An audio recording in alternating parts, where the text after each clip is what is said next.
Look at that, right on time. It's a Tuesday morning. It's September 16th, 2025. Nice to have you up here on Lake Wissota. It's so dark now at this time of day, isn't it? Yep. Yeah. Well, that's how it's going to be for the next, 8 months. We'll just deal with it.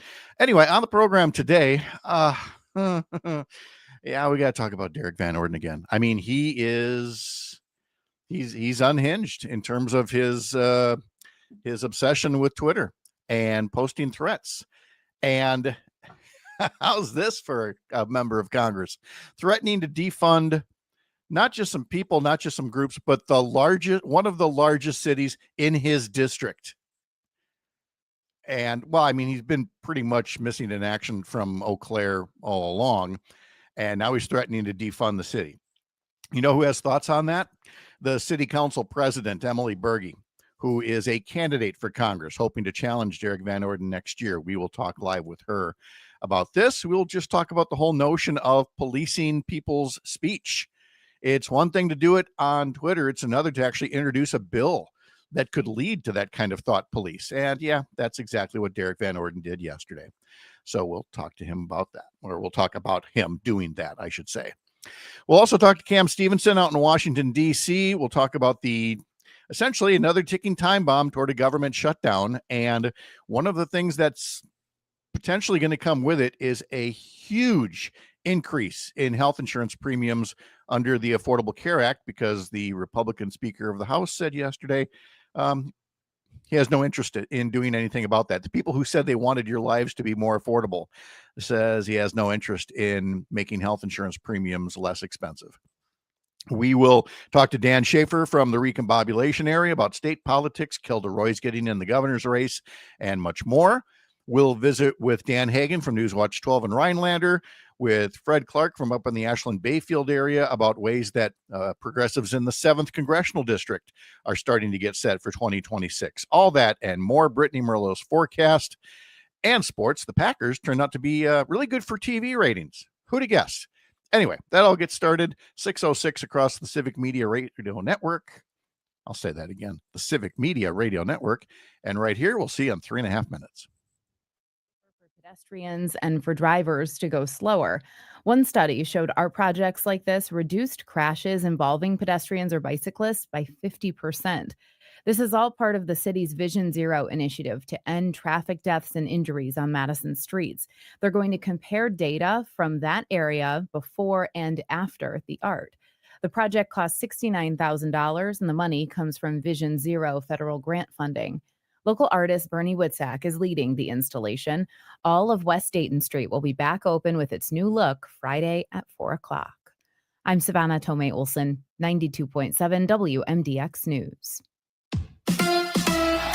Brewers baseball tonight. Hi, I'm Mike Clemens with sports. The Brewers open a 3-game series tonight against the Los Angeles Angels at American Family Field. Milwaukee with a 5-game lead over the Cubs in the NL Central. The Angels are in last place in the American League West, 13 games behind the Mariners. NFL, Matt LaFleur says the Packers' 10 penalties last Thursday night were far too many. We went into the game. We knew that the penalties were going to be a big part of the game, and we had far too many. So obviously the first drive, it negated a touchdown, and then we had pre-snap penalties. You don't want any of those. We had a couple pre-snap penalties. We had a couple penalties on special teams that really played a big impact on field position. The Packers play the Browns in Cleveland on Sunday. The Minnesota Vikings will be without their quarterback, J.J. McCarthy, the next 2 to 4 weeks. McCarthy suffering a high ankle sprain. Their loss to the Falcons on Sunday night. Carson Wentz will take over at quarterback. Sports on Mike Clemens.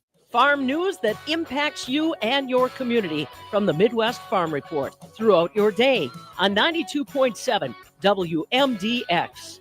It is going to be mostly sunny and warm again today. We'll get to around 85 for a high this afternoon. Tonight, clear. We'll drop to 62 for a low. Tomorrow, more sunshine with a high right around 85. I'm meteorologist Sean Cable. Right now, it's 57 Hey, Gordy, I gotta admit, these hearing aids from Madison Hearing Aid Center changed my life. Mine too, John. I thought I needed subtitles to talk to my grandkids. And these aren't those old giant clunkers we saw in the old days. It's got Bluetooth, it's rechargeable, the works. Yeah, my phone connects straight to my ears. I'm basically a cyborg now. Hey, you just figured out texting last year, too. Yeah, baby steps. But I did call Madison Hearing Aid Center, and you should too. 608-249-4077. 608-249-4077. Tell them John and Gordy sent you. I'm Rick Smith, host of The Rick Smith Show. If you're looking for honest talk, real stories, and straight-up news that matters to you, tune in to The Rick Smith Show. We're digging into the issues that affect your job, your family, your future. Join me weeknights at 9 on the Civic Media Radio Network.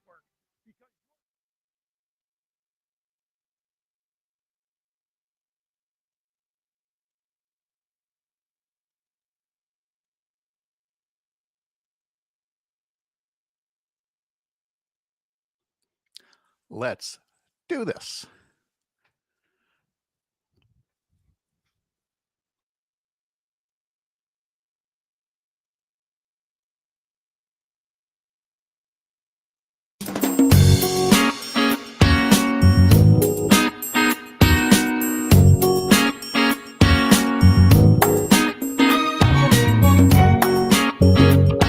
Live across Wisconsin on Civic Media, you're listening to Mornings with Pat Kreitlow, powered by Up North News. Now, from our Lake Wissota studio, here is the founding editor of Up North News, Pat Kreitlow. Well, hey there, Wisconsin. Good morning. It's a Tuesday morning, September 16th, 2025, 6:06 in the morning. A beautiful morning to have you here up north, live from Lake Wissota, from wherever you're listening across the Civic Media Radio Network, on social media, by app, podcast. Nice to have you here getting this Tuesday underway. A Tuesday that started mostly dry across most of Wisconsin, but in the past hour or so, some showers and I'm sure some rumbles of thunder started up this morning. Brittany Merlot will be around in an hour, but right now they've got an area of showers and thunderstorms that have popped up, stretching from Stanley to Ladysmith to Phillips. There's another area around Mauston, another area just north of Necedah. Pretty much just in line with what Brittany was forecasting, saying that there would be some early showers or storms in north central Wisconsin this morning. But then she says it's going to be sunny and summery everywhere as the day goes on, with highs in the 80s and a southeast wind at about 10 miles an hour. Again, plenty more details coming up from her later this morning. I got a question for you. Who gets to determine if something you say is protected by the First Amendment? And should it be politicians, especially potentially unstable politicians ruled by emotion in the wake of a political act of violence? I have some thoughts on this that I'm going to share around 6:22 by my calculations, 15 minutes from now. Naturally, it ties into Congressman Derek Van Orden's still ongoing quest to use his official office to punish people he doesn't like, even threatening to defund one of the biggest cities in his congressional district. How's that for representation? Well, to that end, coming up 1 hour from now, Eau Claire City Council President Emily Berge will be with us. She's also a candidate for Congress who got into the race in part because she was tired of her congressman ignoring or even trashing her hometown. She's got thoughts on what's been happening with him recently. Also, to hear the Speaker of the House tell it Republicans have no interest in working with Democrats to reach a budget deal and avoid a government shutdown, even though GOP members can't agree amongst themselves how to write a budget. Democrats are demanding that Republicans dismantle a health care cost bomb that's going to skyrocket health insurance premiums. But Speaker Mike Johnson seems content to watch families endure health care sticker shock. We're going to talk to Courier Newsroom's Cam Stevenson in our 8 o'clock hour, live from Capitol Hill. And at 8:30, we'll visit with Dan Shafer from the Recombobulation Area with the latest on the Wisconsin governor's race, what with Kelda Roy's getting in the race yesterday. All right, we've passed along the forecast. The Brewers, they were off. The Packers didn't play either, but they sure seem to be in the news for one good reason. So let's bring in Parker Olson, who produces everything down in Madison Studio A2 for us. Mr. Olson, good morning. How are you? I'm doing good, Pat. How are you doing this morning? I'm good. Probably not as good as the people at Amazon Prime or the Green Bay Packers or CBS, because I guess for the second week in a row now, the Packers have helped set ratings records. So Wow. I mean, sure, we are America's team. I mean, we've known that. You kind of let Dallas, you don't want to hurt their fifis, so you let them, keep the moniker. But we know, according to Drake Bentley, an article in the Milwaukee Journal Sentinel, the Packers-Commanders game was the most watched Thursday night football game on Amazon Prime ever.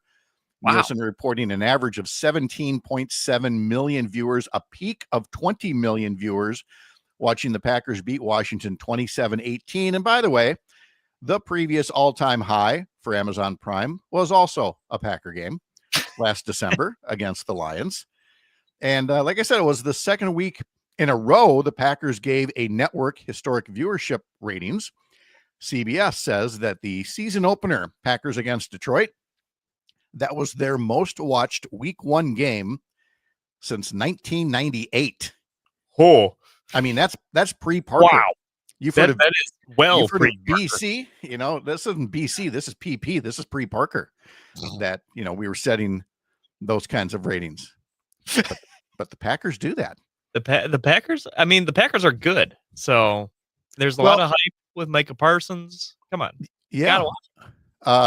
Tony puts on YouTube, just imagine the ratings when the Packers play the Cowboys after this next preseason game versus the Browns. Tony, it's not a preseason game against Cleveland. Don't be talking like that. That's I know. Sure. Talk big. And then when things go haywire. My uncle is a Browns fan. I have to talk a little bit of smack when we play the Browns. Oh, there's nothing wrong with that. There's nothing wrong with talking a little smack here. Of course, that game against the Browns will be next Sunday at noon on several civic media stations. So you can check out the website for that. Brewers were off yesterday. They are taking on the Los Angeles Angels. The Los Angeles Angels, again, for those who don't speak Spanish, Parker translates into the Angels. Yes, thank you very much. Coverage begins at 6:05 on some stations across the Civic Media Radio Network. These days now, again, the Brewers had that 19 games and 18-day stretch, and I don't, you don't want that. You want the team to have some days off. Yeah. But I got to admit, those off days, sometimes they're on a Thursday, sometimes they're on a Monday. I kind of wander around the house here, and I'm like, what do I do now? What do I do? It's like, we do watch things on TV. So what we ended up doing was we watched the second half of the Emmys, because of course we can't stay up that late to see the whole thing. So even though there was a bit of a spoiler alert, shall we say, on, who was going to get the awards, we still wanted to see it. We wanted to see how Nate Bargatze got through the whole conundrum of, taking money away from the Boys and Girls Club if people went over their allotted time for their speeches. Yeah. Which I have to say, I agree with the critics. When I first heard about it, I thought that's unique. Yeah. But it started to feel like, just going back to the same well over and over again. And the joke was starting to wear out its welcome, because you could see people wanted to say more, be more thankful. But of course they were feeling the pressure of the time. Yeah. Other people did not feel that pressure at all. Yeah. Don't you love those speeches where it's like, wow, they really don't care if the orchestra tries to play them off. They are just going to talk. Yeah. And talk. I can't remember who it was. There was some Hall of Fame speech. I want to say it was a football player, but I'm not positive. It might have been baseball. I don't remember. Who was that? Yes. Somebody went like ridiculously over, and it was like, oh my God. Yeah. But they only get that microphone that one time, and you would have to literally wrestle it out of their hands. And that's why when we set our DVR, and it always, comes up with this little thing now, this is a live event. Do you want to add an extra half hour? And you want to add an extra hour? Like, yes, add the extra half hour. Yeah. Because there's nothing like recording something and then boom, it runs out and it's not done. I'm sorry, Pat. We have to backtrack to this. Do you still use a VCR? No, a DVR.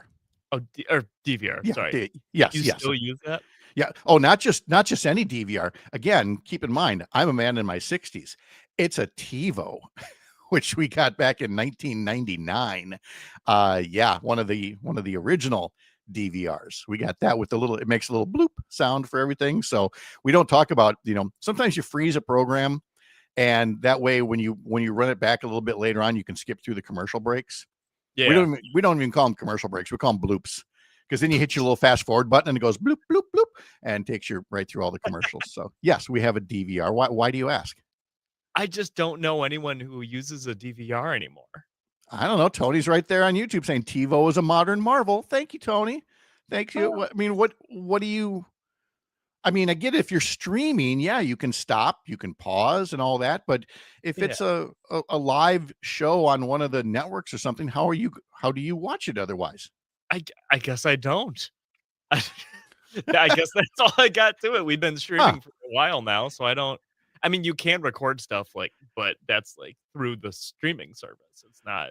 Okay, but again, network TV. Let's say the Super Bowl is on CBS or something like that, and turns out you got to go run this errand, and you'll be back an hour later, so you're going to watch it then. You're just going to miss that hour. You have no way of recording something you really want to see. You can record it. Like we have Hulu. Like you can record it on Hulu. Okay, but again, it's not on Hulu. It's actual television, that comes over the air. We have like live TV through Hulu, so we And the actual air, that's not a thing in my house anymore. I don't. It isn't, is it for you? No, it's a vacuum. It's all going to come through the tubes of the internets, and that's the only way that it works out. All right, I understand. So yeah, it's a DVR. Digital video recorder, which again, for me, like Tony, it's a modern marvel, because I remember having to record or set a time to record on the VCR.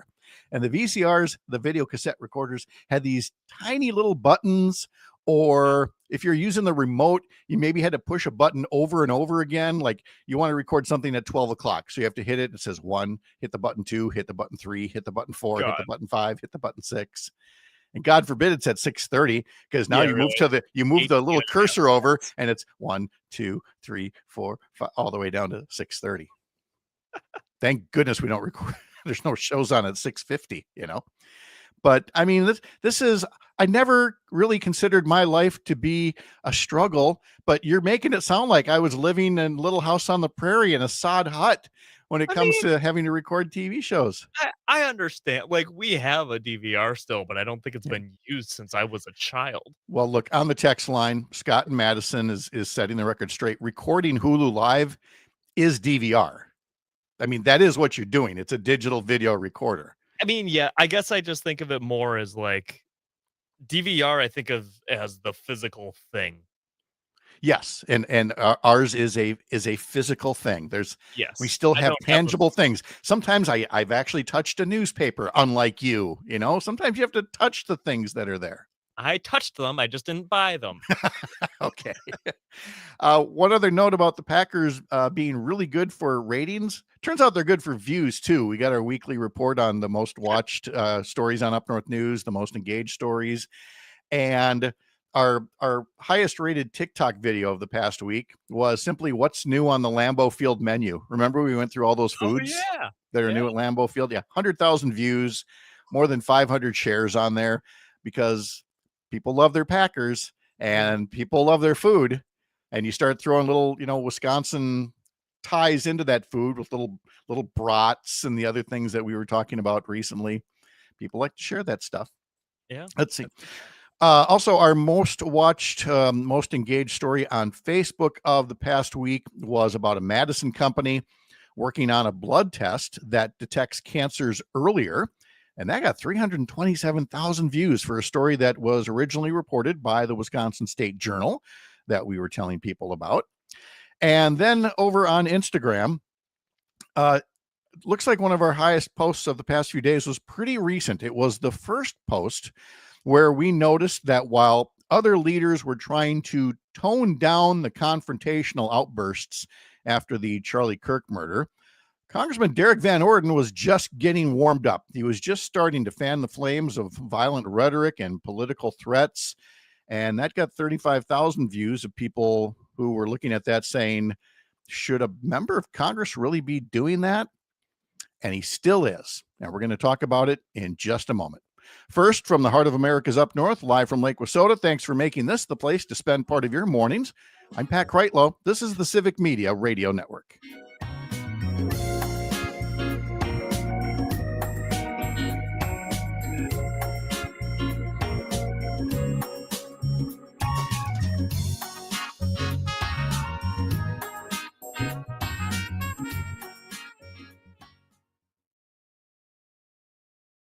Did the thing do the button thing The again? thing did the button thing again.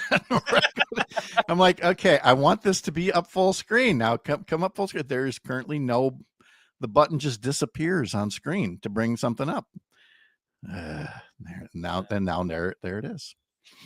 So anyway, there's got to be a workaround here. We'll figure it out. In the meantime, you just never know when you're going to be on camera. So just don't make funny faces. Don't pick at your teeth. I don't make funny faces, but I do like sit on my hands a lot because my hands are usually really cold. Really? Oh God, yeah, I have terrible circulation. Yeah, that's the thing. Okay. So yeah, I usually am sitting on my hands. So if you ever think I'm like sitting funny, that's why. So that's the sitting on your hands thing. Yeah. See, for me, I've come to realize that because of where this chair, I like the chair, but it sits kind of high. It's a drafting chair. Sure. And because of the way that it sits, and I want to be sitting up straight, this arm, this hand is always just kind of right there on my leg. I've spotted that, yeah. As opposed to, just actually bringing my hands together. So, this way I look okay, but I'm usually sitting like this, which makes it look like I'm wearing a muumuu and weigh 528 pounds. But yeah, what are you going to do? Maybe eat less. I don't know. It gives a little bit more to your shoulders, I think. Yeah. Well, there's these things called gyms. I've heard of them, and maybe in retirement I'll visit one. But that's what my TV professor's name was. I'm familiar with Jim. Not that gym. No, there's a different gym. I'm going to go to a gym. Yes. All right. Rant ahead. Secret show. Oh, this will be good. Secret show.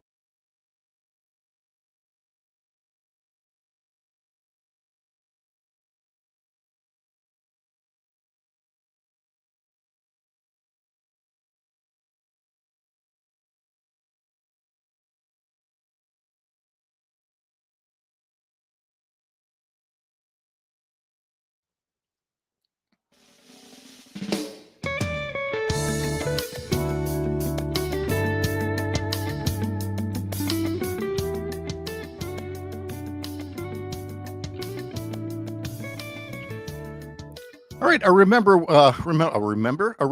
We have moved our history lesson from 6:50 in the morning to 6:35, and so and Tony's right there with us for the time change, noting, Parker, I'll set my DVR. So setting his DVR for the history lesson coming up at 6:35 today. We've got the most on the ball listeners out there. But first, we've got to get back to current events, which are unfortunately a little bit more serious. Before we get to Congressman Derek Van Orden taking the next step toward politicians policing your free speech, let's see where he's getting some of his ideas. For example, from the Vice President of the United States, who on Monday guest hosted Charlie Kirk's former radio show from his government office. And the Vice President used the show to threaten to bring the resources of the United States government down on anyone who they accuse of harboring views that they consider to be worthy of infringing. All across the Trump administration, cabinet secretaries and federal department heads are spending their time and your tax dollars to identify organizations that they believe fund or support violence against conservatives. The goal, they told the New York Times, was to categorize left-wing activity that led to violence as domestic terrorism, an escalation that critics say could lay the groundwork for crushing anti-conservative dissent more broadly. Of course, this current government is without many of the men and women who had been investigating actual domestic terrorism. They've been let go or they've been reassigned to immigration duty since the White House didn't like the reality that the bulk of the work that was being done to keep America safe was to keep America safe from far-right groups. From ProPublica, they write the White House is redirecting counterterrorism personnel and funds toward a sweeping deportation campaign, claiming the southern border is the greatest domestic security threat facing the country. There have been millions in budget cuts that have gutted terrorism-related law enforcement training and shut down studies studying the frequency of attacks. It's all part of a swing in focus that started with the president's clemency for those who stormed the U.S. Capitol on January 6th. In other words, it's the Trump White House that's asleep at the switch when it comes to protecting the country, but now that one of their own has been a victim, the focus isn't on public safety, but on partisan vengeance. One of Trump's cabinet secretaries, Sean Duffy, is relishing this chance to play Big Brother. I mean the government form of Big Brother, not the reality series Big Brother, but he probably wishes he could have. Duffy, of course, was on Road Rules, which is why Donald Trump thought he was qualified to be the United States Secretary of Transportation. Anyway, Duffy not only celebrated recent discipline against pilots who used their free speech to comment on the Charlie Kirk murder, he made the big government leap to equating bad thoughts with bad performance, saying of the airlines, quote, any company responsible for the safety of the traveling public cannot tolerate that behavior. That behavior, of course, again, being free speech. But in their mind, having a contrary opinion makes you dangerous at your job. But of course, that's how Duffy got his job in the first place. Recall what Trump said in nominating Duffy, that he was going to, quote, make our skies safe again by eliminating DEI for pilots and air traffic controllers. In other words, if any women or Black Americans were pilots or air traffic controllers in Trump's view, they were less qualified. Now, where have I heard that before? Oh, yeah, Charlie Kirk, January 23rd, 2024, quote, if I see a black pilot, I'm going to be like, boy, I hope he's qualified. So if having the wrong skin color makes you a dangerous pilot in the minds of Donald Trump and his cabinet, why wouldn't having political opinions you don't like also make you dangerous? That's some big government stuff right there, and that takes us back to Congressman Van Orden. It's one thing to tweet about using the government to harass or penalize someone for their thoughts and opinions. It's another to introduce a bill to actually do that. You know who introduced a bill to do that on Monday? Derek Van Orden. His office announced a new bill that would prohibit federal funds from going to entities employing those who condone and celebrate political violence and domestic terrorism. And if that sounds okay to you, let me ask you this. Whose job is it to determine if someone is, quote, condoning political violence, and who gets to decide what crosses the line into political violence? After all, we've lost track of the number of times Derek Van Orden, a member of Congress, has referred to Democrats as, quote, domestic terrorists. Would he introduce that kind of a bill today if Democrats were the ones in charge? I mean, think back to the days of Senator Barack Obama, Senator Hillary Clinton, Senator Ted Kennedy. If back then any of them said they wanted this kind of law, Republicans would be talking about burning down the Capitol and lashing out at so-called thought police. But of course, we know they've already done a dress rehearsal for burning down the Capitol, and now they're the ones who want the thought police enshrined into law. With any luck, this whole episode eventually simmers down. At the moment, we hope it's just emotional flailing from emotional men like Van Orden and Duffy and Vance and Trump. Their feelings get hurt so easily, and they lash out so hard. And it's understandable to be hurt when someone close to you is murdered. Ask any parent who's lost a child in a school shooting, as they watch politicians do nothing about the real world. So let's get back to the real world and what Van Orden and others should be working on.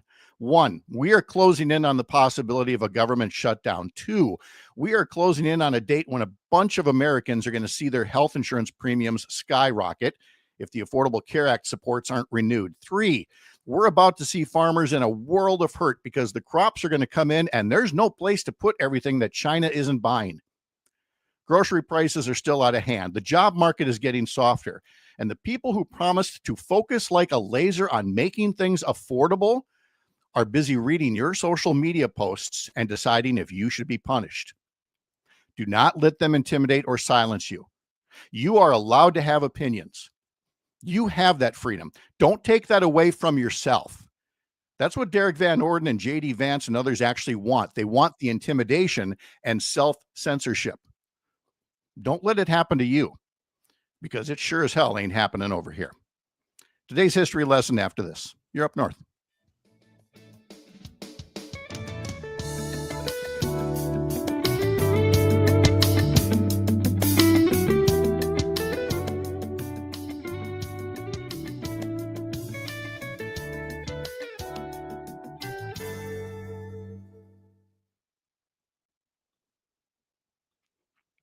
And Dave in San Francisco, we see that you tried to make a phone call. I don't know the current status of the phones, so please don't feel like you're being ignored. Yeah, no, sorry, Dave. David, I cannot take that. We have a project that's still in progress here. I would strongly recommend David and anybody else, until we get the phones working right, get on that Civic Media app, seriously, and use that voice note feature. We would love to play recordings of people calling in. It's not the same as a phone call. I get that, but we'd love if more people got on the Civic Media app and use the voice note feature. And I don't know, Parker, is there a cutoff time on the recording? I mean, I'm sure there is, but I mean, it can't be, it's got to be long enough to make your point. And by the way, you should be able to make your point in like 30 to 60 seconds here, you know? Yeah, I think I've seen a couple that have been over a minute or so. So I don't know if there is a cap. Yeah. So anyway, give that a try, because that's the kind of thing we can during the commercial breaks. We can grab those, we can screen them better than we can screen phones right now, and pop them up on the air. Thank you, Tony, for the comment. Thank you, Adam, for again trying to get back to the things that matter. I was actually, the original plan was to spend this entire segment on soybeans, seriously, because there's a bean field out here. It looks beautiful, and I got to think that farmer is nervous as all get out about where this is all going, because again, these are things people could be working on, but we're doing thought police on Twitter instead. And again, Emily Berge, who's hopes to run against Derek Van Orden, Eau Claire City Council president, will be along in just over 30 minutes. Secret show. We'll probably expect some higher commissions, and so that's going to impact the profit that we make. For some of the larger producers, I could see that they would choose to ship their animals to other states to market them. But for smaller producers like myself, it's probably not very economical to ship, less than 10 head out of state to be sold. So I'm not quite sure what we would do in regards to that. Teresa Lacey, current president of the Wisconsin Cattlemen's Association, public hearing number 2 taking place today at 1 p.m., both face-to-face and virtual at the Wisconsin Department of Ag, Trade, and Consumer Protection. Meeting information available at the Wisconsin Department of Ag, Trade, and Consumer Protection website or equitycoop.com. There will be an additional hearing tomorrow, also at 1 p.m. Yesterday, barrel cheese was unchanged. 40-pound block cheese gained 1/4 cent, 161 3/4, while double A butter dropped 4 cents to 182 a pound. This morning, October Class 3 milk that goes into cheese is down a nickel, 16.43. December corn's up a penny at 4.25. November beans up 2 right now at 10.45, with July new crop wheat up a penny at 5.65 a bushel. There's a quick market update on a Tuesday. I'm PM Yankee. You're listening to 92.7 WMDX, Madison's home for the Maggie Dawn Show, Monday through Friday from 4 to 6 p.m. It is going to be mostly sunny and warm again today. We'll get to around 85 for a high this afternoon. Tonight, clear. We'll drop to 62 for a low. Tomorrow, more sunshine with a high right around 85. I'm meteorologist Sean Cable. Right now, it's 57. Where working people come to talk. It's the Rick Smith Show, weeknights at 9 on the Civic Media Radio Network. Join me for an honest approach to the issues American working families care about. No talking points, no focus groups. Get ready for a heavy dose of democracy, fairness, grit, and no apologies. It's current affairs from a working class labor perspective. Facts are center, science is real, and everyone gets a seat at the table. The Rick Smith Show, weeknights at 9 on the Civic Media Radio Network. Amicus, a law review with Jim Santel. Louisiana versus Calais, Callais, could deal a death blow to the impact, the power, the capacity of the Supreme Court to decide Voting Rights Act cases. This is one of those times when the Supreme Court needs to hear from the public about the appropriate resolution of this major case that could compromise the Voting Rights Act going forward beyond Louisiana. Amicus, a law review.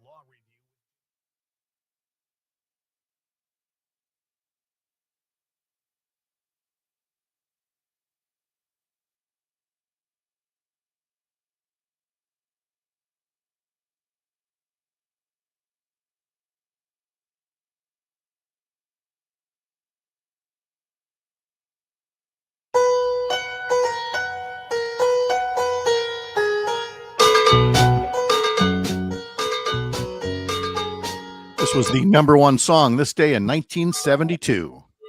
The ink is black, the page is white. Together we learn to read and write. A child is black, a child is white. The whole world looks. I figured we better play the song before it's made illegal because it's allegedly divisive. So that was Three Dog Night, the number one song this day, 53 years ago, 1972. On this day in 1620, the Pilgrims set sail from Plymouth, England in the Mayflower. About 102 passengers, about 24 crews seeking a fresh start in a new world. It would be a 2-month journey that took them to present-day Massachusetts. We mentioned yesterday that Hispanic. You can do it. I do forgot heritage. I could not There come you up with the go. word heritage. I had culture back there. Hispanic Heritage Month started yesterday, and that is because it marked Independence Day for several Central American countries. And coincidentally, today, Mexico began its 11-year fight for independence from Spain on this day in 1810. It would take 11 years, but would finally happen for Mexico. All right, let's get to some birthdays here. Flo Rida, who played the Northern Wisconsin State Fair not that long ago, has a birthday today and is 46 years old. Sometimes I get a good feeling, yeah.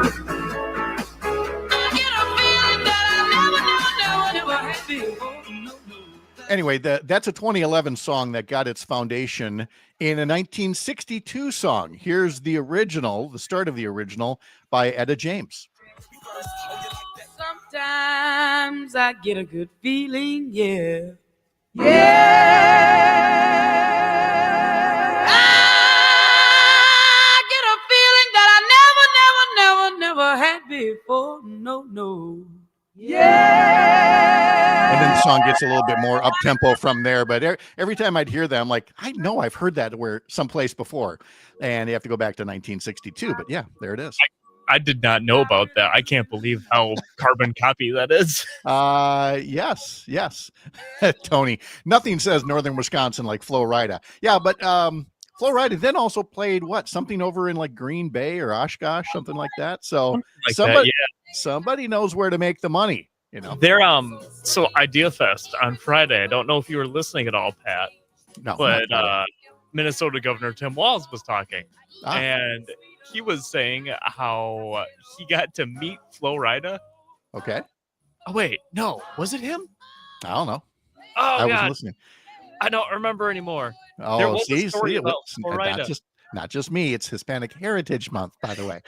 Let's do another birthday here. Singer Mark Anthony is 57 today.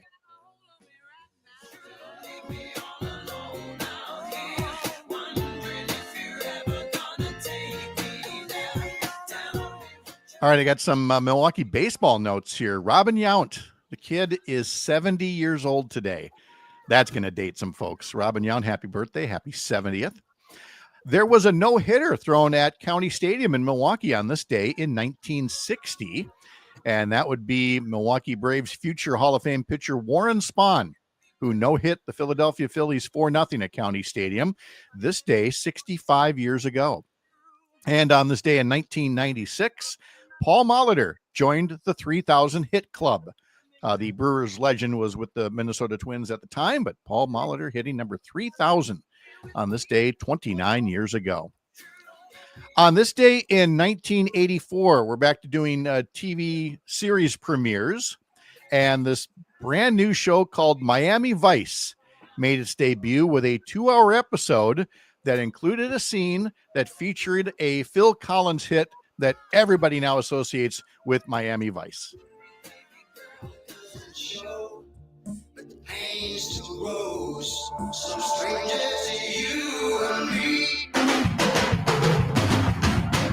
See, you couldn't resist, could you? You could not resist playing some air drums. Parker couldn't resist.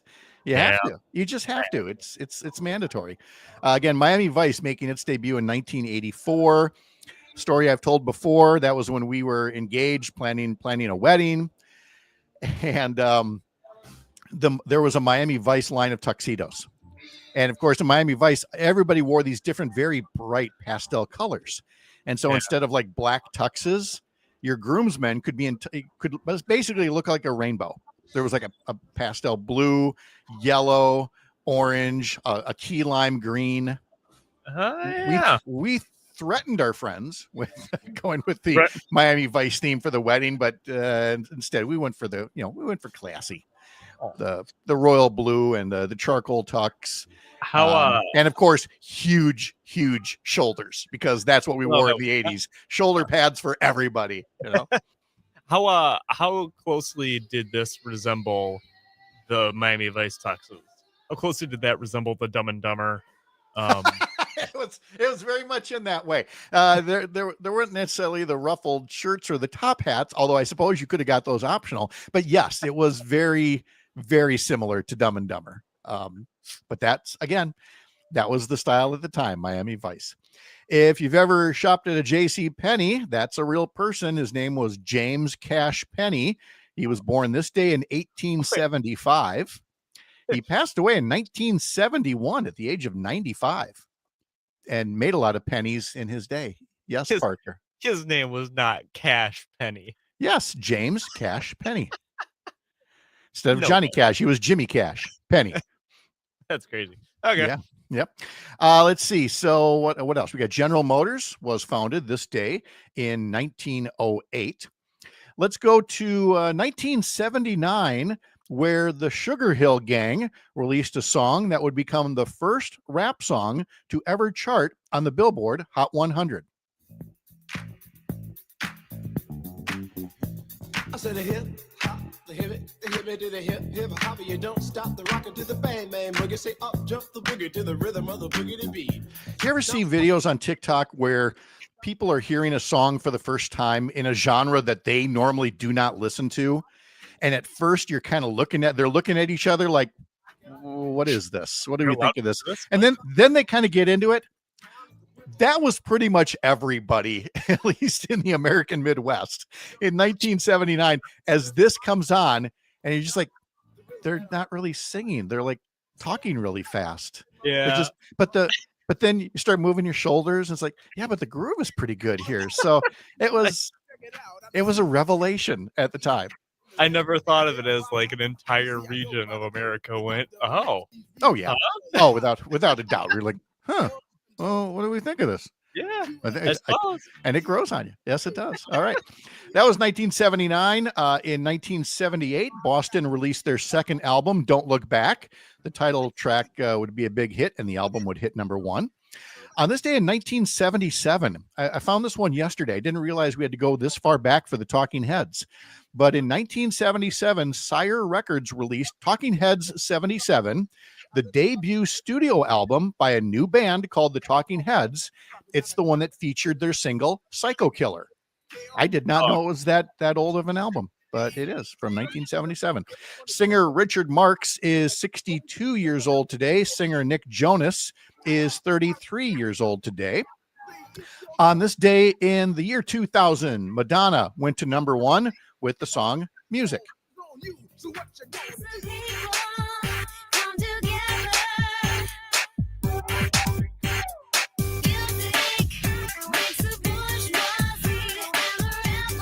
This was her first number one since 1995. It was her 12th number one overall.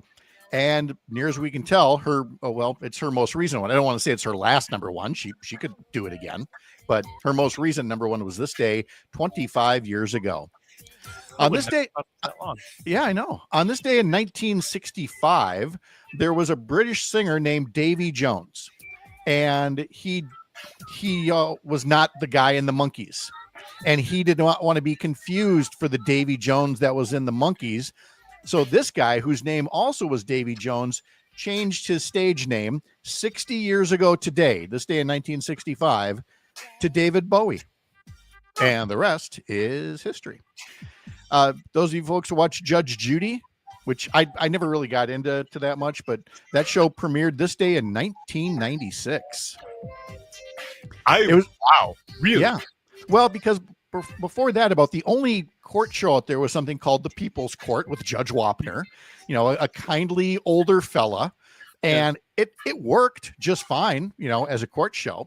And then just this Judge Judy, what's her last name? Scheinlin, said, hey, why don't we spice this up a bit? Why don't we kick this up a notch and start shouting at the people who come into her courtroom and calling them stupid?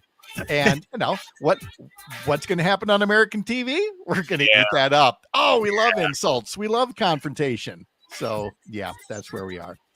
Let's note that there is a very big birthday from 100 years ago today. He is not still with us. What a centennial celebration it would be.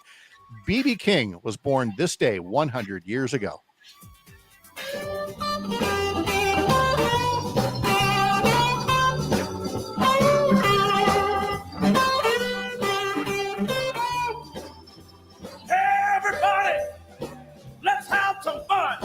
You only live but once, and when you're dead, you're gone. So let the good time roll. Oh, miss that guy.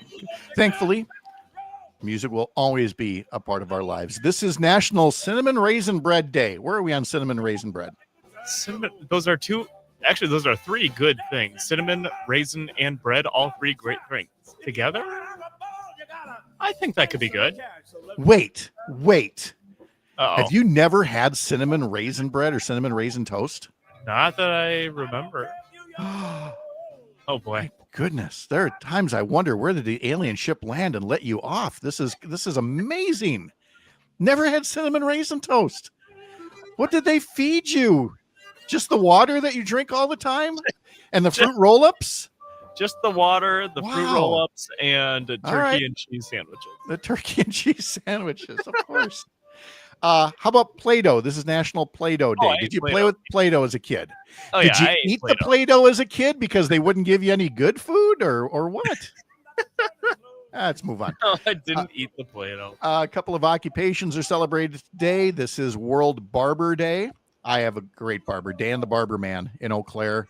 Been seeing him for 30 years, and it's wonderful to have a good, reliable barber and affordable, may I hasten to add as well. You know what a haircut costs these days at other places?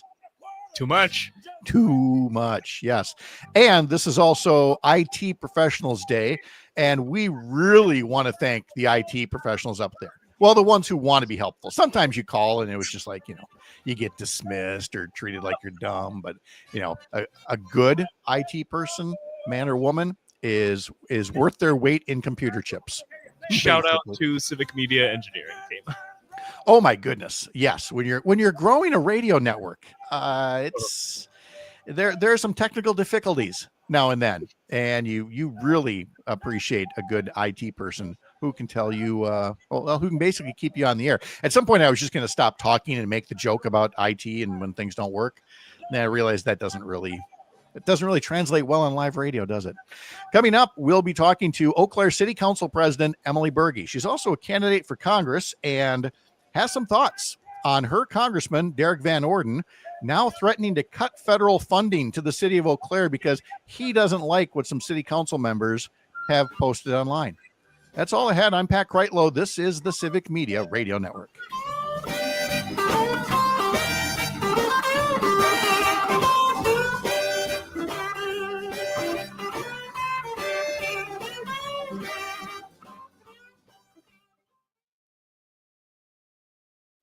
You are, King rocks. oh my goodness, Tony. What is wrong with Parker?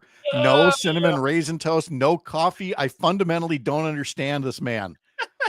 Alicia, Parker, what? No cinnamon raisin toast? I mean, honestly, this is okay. Well, sorry guys. I guess anybody who is in the vicinity of Madison Studio A2 who works for Civic Media, stop at the grocery store on your way to work, please. Help this man. I feel fine.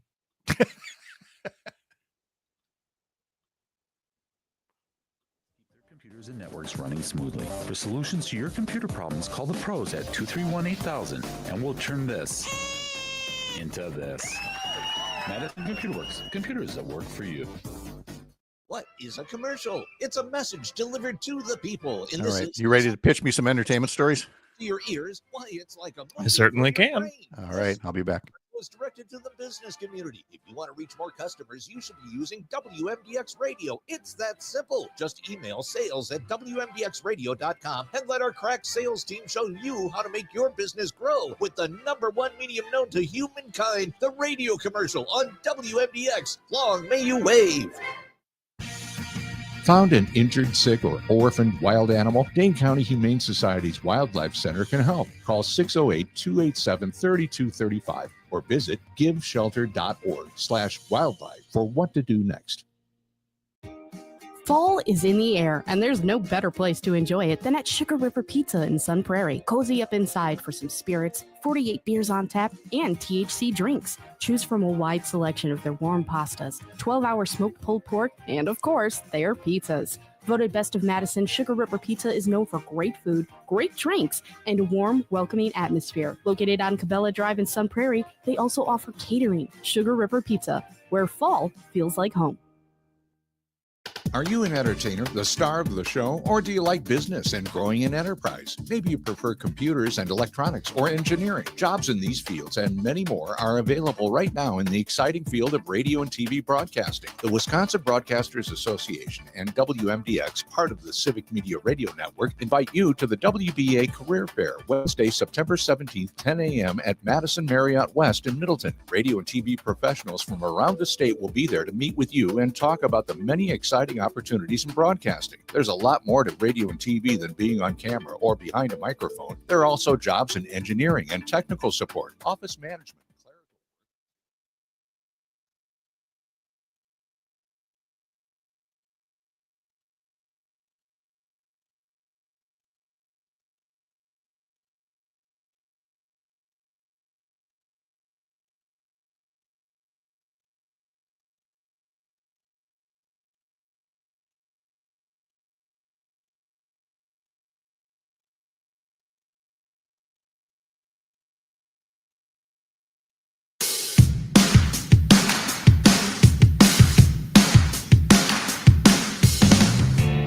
Milwaukee Brewers were off yesterday. The Los Angeles Angels come to town for a series tonight, tomorrow night, Thursday night. All evening games for the next 3 evenings.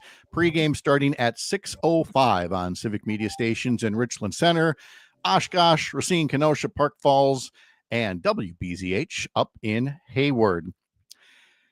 Let's talk entertainment news here for a bit. And I mentioned watching the second half of the Emmys yesterday, and how Seth Rogen's show, The Studio, set a record for Emmy wins. 13 wins, like 26 nominations. This thing is apparently a juggernaut. And I would never have guessed that, because I will admit I am not the world's biggest Seth Rogen fan. I mean, he's fine, but yeah, I wouldn't go out of my way to watch something that he does. No, yeah, I don't even know if I'd heard of that show before. You see, that's the magic of the Emmys, you know? So I put up on Facebook, just on my personal page, to my friends.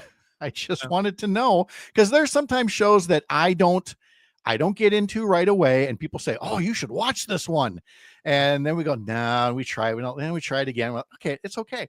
And so my post yesterday on this to my friends was, can someone make the case for why we should try The Studio? Because is it like Ted Lasso or Schitt's Creek, that it starts off really odd and then it grows on you? Or did you try the studio and then remembered that it has Seth Rogen in it? Which is kind of where I don't think I could get past that. Well, the comments have come in from friends. One says, tried it and loved it. Another says, it took a bit to warm up to, but I'm glad I did it for the last few episodes. Which, by the way, same goes for the other shows that I mentioned. They may start a little quirky, but boy, they really find their paces. The other one that we're doing that with, Shrinking on Apple TV, Harrison Ford, Jason Segel. Highly recommend. But again, the first couple episodes, you're like, I don't think I want to do this one, but it's worth it. You know, That's so. I have a really hard time getting into stuff if I'm not like hooked right away. Yeah. That investment is tough sometimes. Right. And I think that's where, people say that about Hack as well with Gene Smart. Anyway, we've got another friend saying Seth Rogen is an amazing human. So that's why I suggest giving it a try. Okay. Another says, I'm not a fan of Seth Rogen's usual humor in movies. This was different. It was also a really cool look behind the scenes of the movie industry, which honestly felt a lot like working in politics as the episodes went on. I ended up really liking it. And Bryan Cranston is insane and excellent in it too. And I saw that when Bryan Cranston came out at the Emmys to present. I had no idea he was part of this show, the Seth Rogen show, the studio. So now I have more reason to do it. Another friend says, I thought it was good, though there are better shows like Somebody Somewhere and Severance. If you're really jonesing for Seth Rogen, I'm not, though I'm not sure why one would. I prefer Platonic, he says. But that's the other thing. I looked at some of these shows like Adolescence. Adolescence won several awards at the Emmys. Yeah. Adolescence is all about a 13-year-old boy who's accused of murdering a classmate and tracking him through like the court system and all the family drama that results. Could I possibly express enough how much that does not sound like entertainment to me in any way, shape, or form? Yeah. Now, look, I'm not much for drama and mystery. I'm definitely not for horror. For me, entertainment is make me laugh. It just is. So, which is not to say I will watch dramas. I loved Game of Thrones. Completely head over heels loved it. But there's plenty of shows where I go, I would never watch that. I would never turn that on. And yet they win big awards and they've got viewers. So they're out there. Yeah. So anyway, there's my contribution to entertainment news. What have you been looking at? Wait a minute. Let me. I'm going to play the role of Harvey Levin with his oversized water cup, which of course is my very big Courier coffee mug, travel mug here. This thing it's almost a yardstick. Anyway, so here I've got my pretend big jug of water. Well, while you drink your gallon of coffee. Yeah. Yikes. Tom Brady is like sort of unretiring from football. He's coming back for flag football. It's also going to be in Saudi Arabia, so don't worry, Jets fans. He can't hurt you anymore. The flag football game is going to be in March of next year. So in Saudi Arabia? Saudi Arabia, apparently. And the thinking is that it's helping him and a couple other guys prepare possibly for the Olympics, because the Olympics are going to have flag football in 2028. Yeah. Do you think we're going to see a 51-year-old Tom Brady in the Olympics in 2028? Oh my gosh, I didn't connect the dots that way. Tom Brady adding a gold medal to everything else that he's got in his life. Mm-hmm. I mean, he's got the Super Bowl rings, he's got the adulation. He doesn't have Giselle, but that's another story. Look, I'm glad that flag football is catching on. I'm glad the NFL's embraced it as an alternative to full contact football. So I'm all good with flag football. I'm not good with Saudi Arabia. I am not good with Tom Brady potentially getting a gold medal. It's not sitting well with me right now. Doesn't feel good. No, my day was going fine, but now I thought, my life is good. But then Tom Brady's going to win a gold medal along with wearing all of his Super Bowl rings. Where's the justice in the world? Oh, speaking of justice in the world, from Tony on YouTube, what happened to the Bear? It won a ton of Emmys last year and nothing this year. You know why? You know why it did.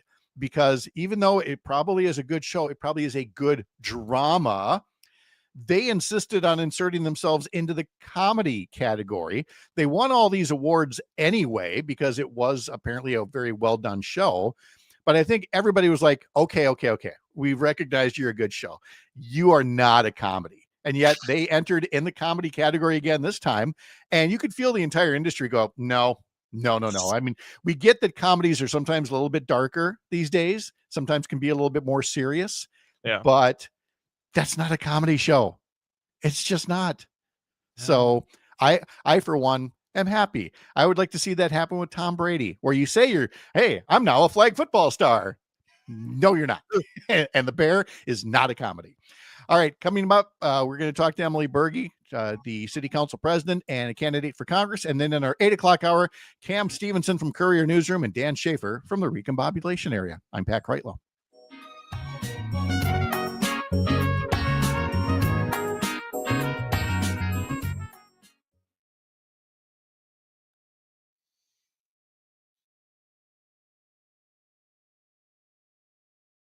Civic Media Station.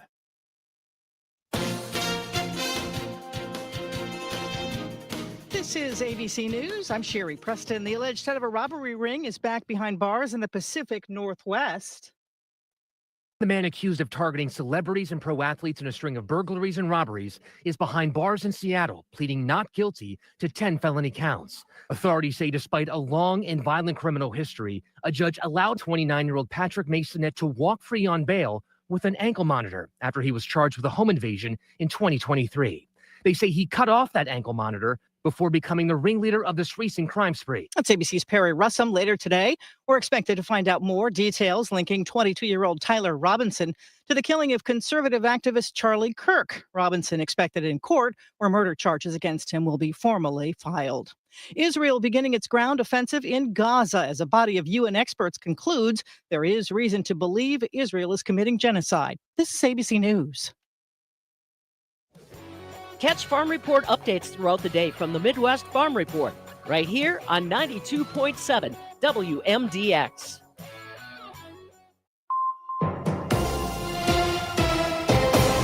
For 92.7 WMDX News, I'm Savannah Tomei Olson. There was a suspicious package found on the UW-Madison campus yesterday that was ultimately determined to be safe. An alert went out to the campus community yesterday morning telling people to avoid the Enzyme Institute. According to a press release, authorities from the Hazardous Devices Unit at the Sheriff's Office evaluated and said the package was not a threat. Shortly thereafter, people were allowed back into the building. And an update on that Amber Alert from last week. 6-year-old Ruby Lehman was found and her uncle was arrested. Now her mom has been arrested too. Ruby was found in the woods on Saturday in Plover. She was taken to the hospital. Authorities had suspected she had been abducted by her uncle, Jordan Coyle, and he was arrested in the woods. He has a history of sex crimes against children. Now, WAOW reports Ruby's biological mother, Chelsea Lehman, was arrested too, although police did not initially release information about charges against her. And there are some closures at downtown intersections this week, and it's not for utility work or to fix potholes. The city is installing art on the asphalt. West Dayton Street is closed at Marion and Bedford and Francis Streets. They're adding colorful art as an attempt to visually narrow driving lanes. The idea is to make it safer for pedestrians and for drivers to go slower. One study showed art projects like this reduced crashes involving pedestrians or bicyclists by 50%. This is all part of the city's Vision Zero initiative to end traffic deaths and injuries on Madison streets. They're going to compare data from that area before and after the art. The project cost $69,000, and the money comes from Vision Zero federal grant funding. Local artist Bernie Witzak is leading the installation. All of West Dayton Street will be back open with its new look Friday at 4 o'clock. I'm Savannah Tomei Olson, 92.7 WMDX News. An update on Watson. Hi, I'm Mike Clemens with sports. NFL, Packers receiver Christian Watson, recovering from a torn ACL, spoke to reporters. Wide receiver Jaden Reed is out for the next couple of months with a broken collarbone. So how close is Watson to returning to action? Obviously, I got to get clearance from the medical team and whatnot, but I've got to feel 110% confident, and I'm going to be able to go out there and be Christian Watson, not 90%, or I need to be 100% of Christian Watson before I get out there. The Wisconsin Badgers team frustrated after their 38-14 loss in Alabama over the weekend. Head coach Luke Fickell asked, does he ever get mad at his players after a poor performance? No, you're always trying to say, okay, what's going to be the best, not for me, because it feels better sometimes to put your hand through a wall or put your head through a window, right? Yeah, that feels good at times. In the long run, I don't know what it does for us. Baseball, the Brewers and Angels tonight at American Family Field. With sports, I'm Mike Clemens. You're listening to 92.7 WMDX, Madison's home for the Town Hall Ball Show, weekday afternoons from 2 to 4. It is going to be mostly sunny and warm again today. We'll get to around 85 for a high this afternoon. Tonight, clear. We'll drop to 62 for a low. Tomorrow, more sunshine with a high right around 85. I'm meteorologist Sean Cable. Right now, it's 57. Hey, Gordy, I got to admit, these hearing aids from Madison Hearing Aid Center changed my life. Mine too, John. I thought I needed subtitles to talk to my grandkids. And these aren't those old giant clunkers we saw in the old days. It's got Bluetooth, it's rechargeable, the works. Yeah, my phone connects straight to my ears. I'm basically a cyborg now. Hey, you just figured out texting last year, too. Yeah, baby steps. But I did call Madison Hearing Aid Center, and you should too. 608-249-4077. 608-249-4077. Tell them John and Gordy sent you. Shop Furlough Mattress during our Labor Day sale. It's our biggest sale of the season. Get a free box spring with a mattress purchase. Or Brittany's back. Welcome back. Thank you. How's it going? Good. Did you have fun? I did. All right. Thank you. Good. Yeah. All right. Good. There's our guest. She'll be on in just a sec. All right. 30 seconds.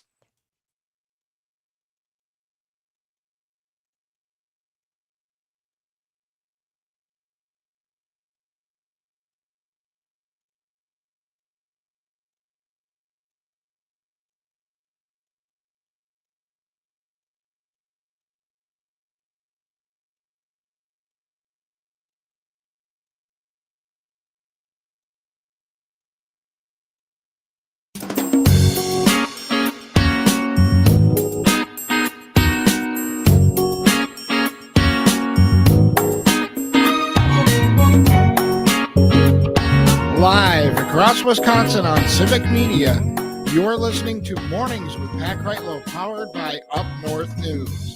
Now, from our Lake Wissota studio, here is the founding editor of Up North News, Pat Kreitlow. Hey, good morning. It is 7:06. Nice to have you back here up north on this Tuesday morning, September 16th. 7:06 right now. Parker Olson producing things down in Madison Studio A2. Eau Claire City Council President Emily Berge is standing by to talk about Derek Van Orden's threats to cut off federal funds to the city of Eau Claire. Also in our next hour, Dan Shafer from the Recombobulation Area and Cam Stevenson from Courier Newsroom, live from Capitol Hill. Meteorologist Brittany Merlot is back from her long weekend as well. Before we get to her, good morning from Tigerton, writes Rob. It's partly cloudy and 54 degrees. I was busy mowing 4 yards in Tigerton. It felt like July. It was hot. I drank plenty of water and Gatorade. Yesterday, someone or some people vandalized Tigerton's Union Cemetery, knocking down grave flowers, knocking the flowers off my mom and dad's gravestone. I had to go back and put those back up. He says in the Weather Almanac, yesterday in history, Wausau had a trace of snow on September 15th, 1959. He says he's got mowing jobs in Wittenberg. It's going to feel more like mid-July than mid-September. And he concludes by saying on YouTube in the comments section, welcome back to Wisconsin's best meteorologist, Brittany Merlot. Did you see the Northern Lights on Sunday night?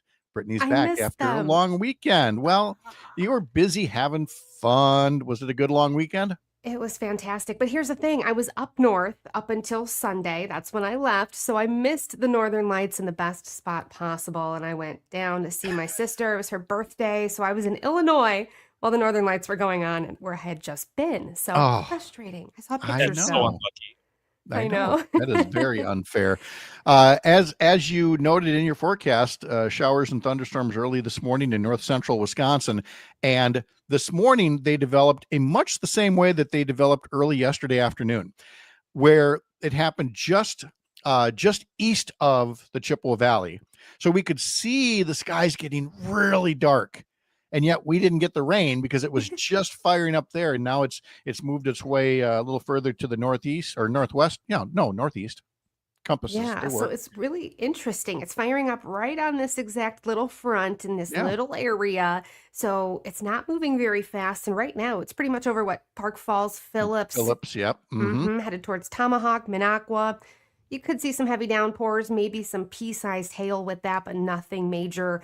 And then, of course, we got chances as we go through the rest of this week because all of this is firing up because a big low pressure system is stalled out in South Dakota, and it is going to be draping little fronts through the state and eventually moving its way through Wisconsin this weekend. So we do have wet weather here ahead of us. But first and foremost, I hope you've been enjoying the summery feel. It has been fantastic. A nice little second summer here for us. Temperatures once again will rise to the low to mid 80s, some upper 80s throughout the state as well today. Mostly sunny, still muggy out there.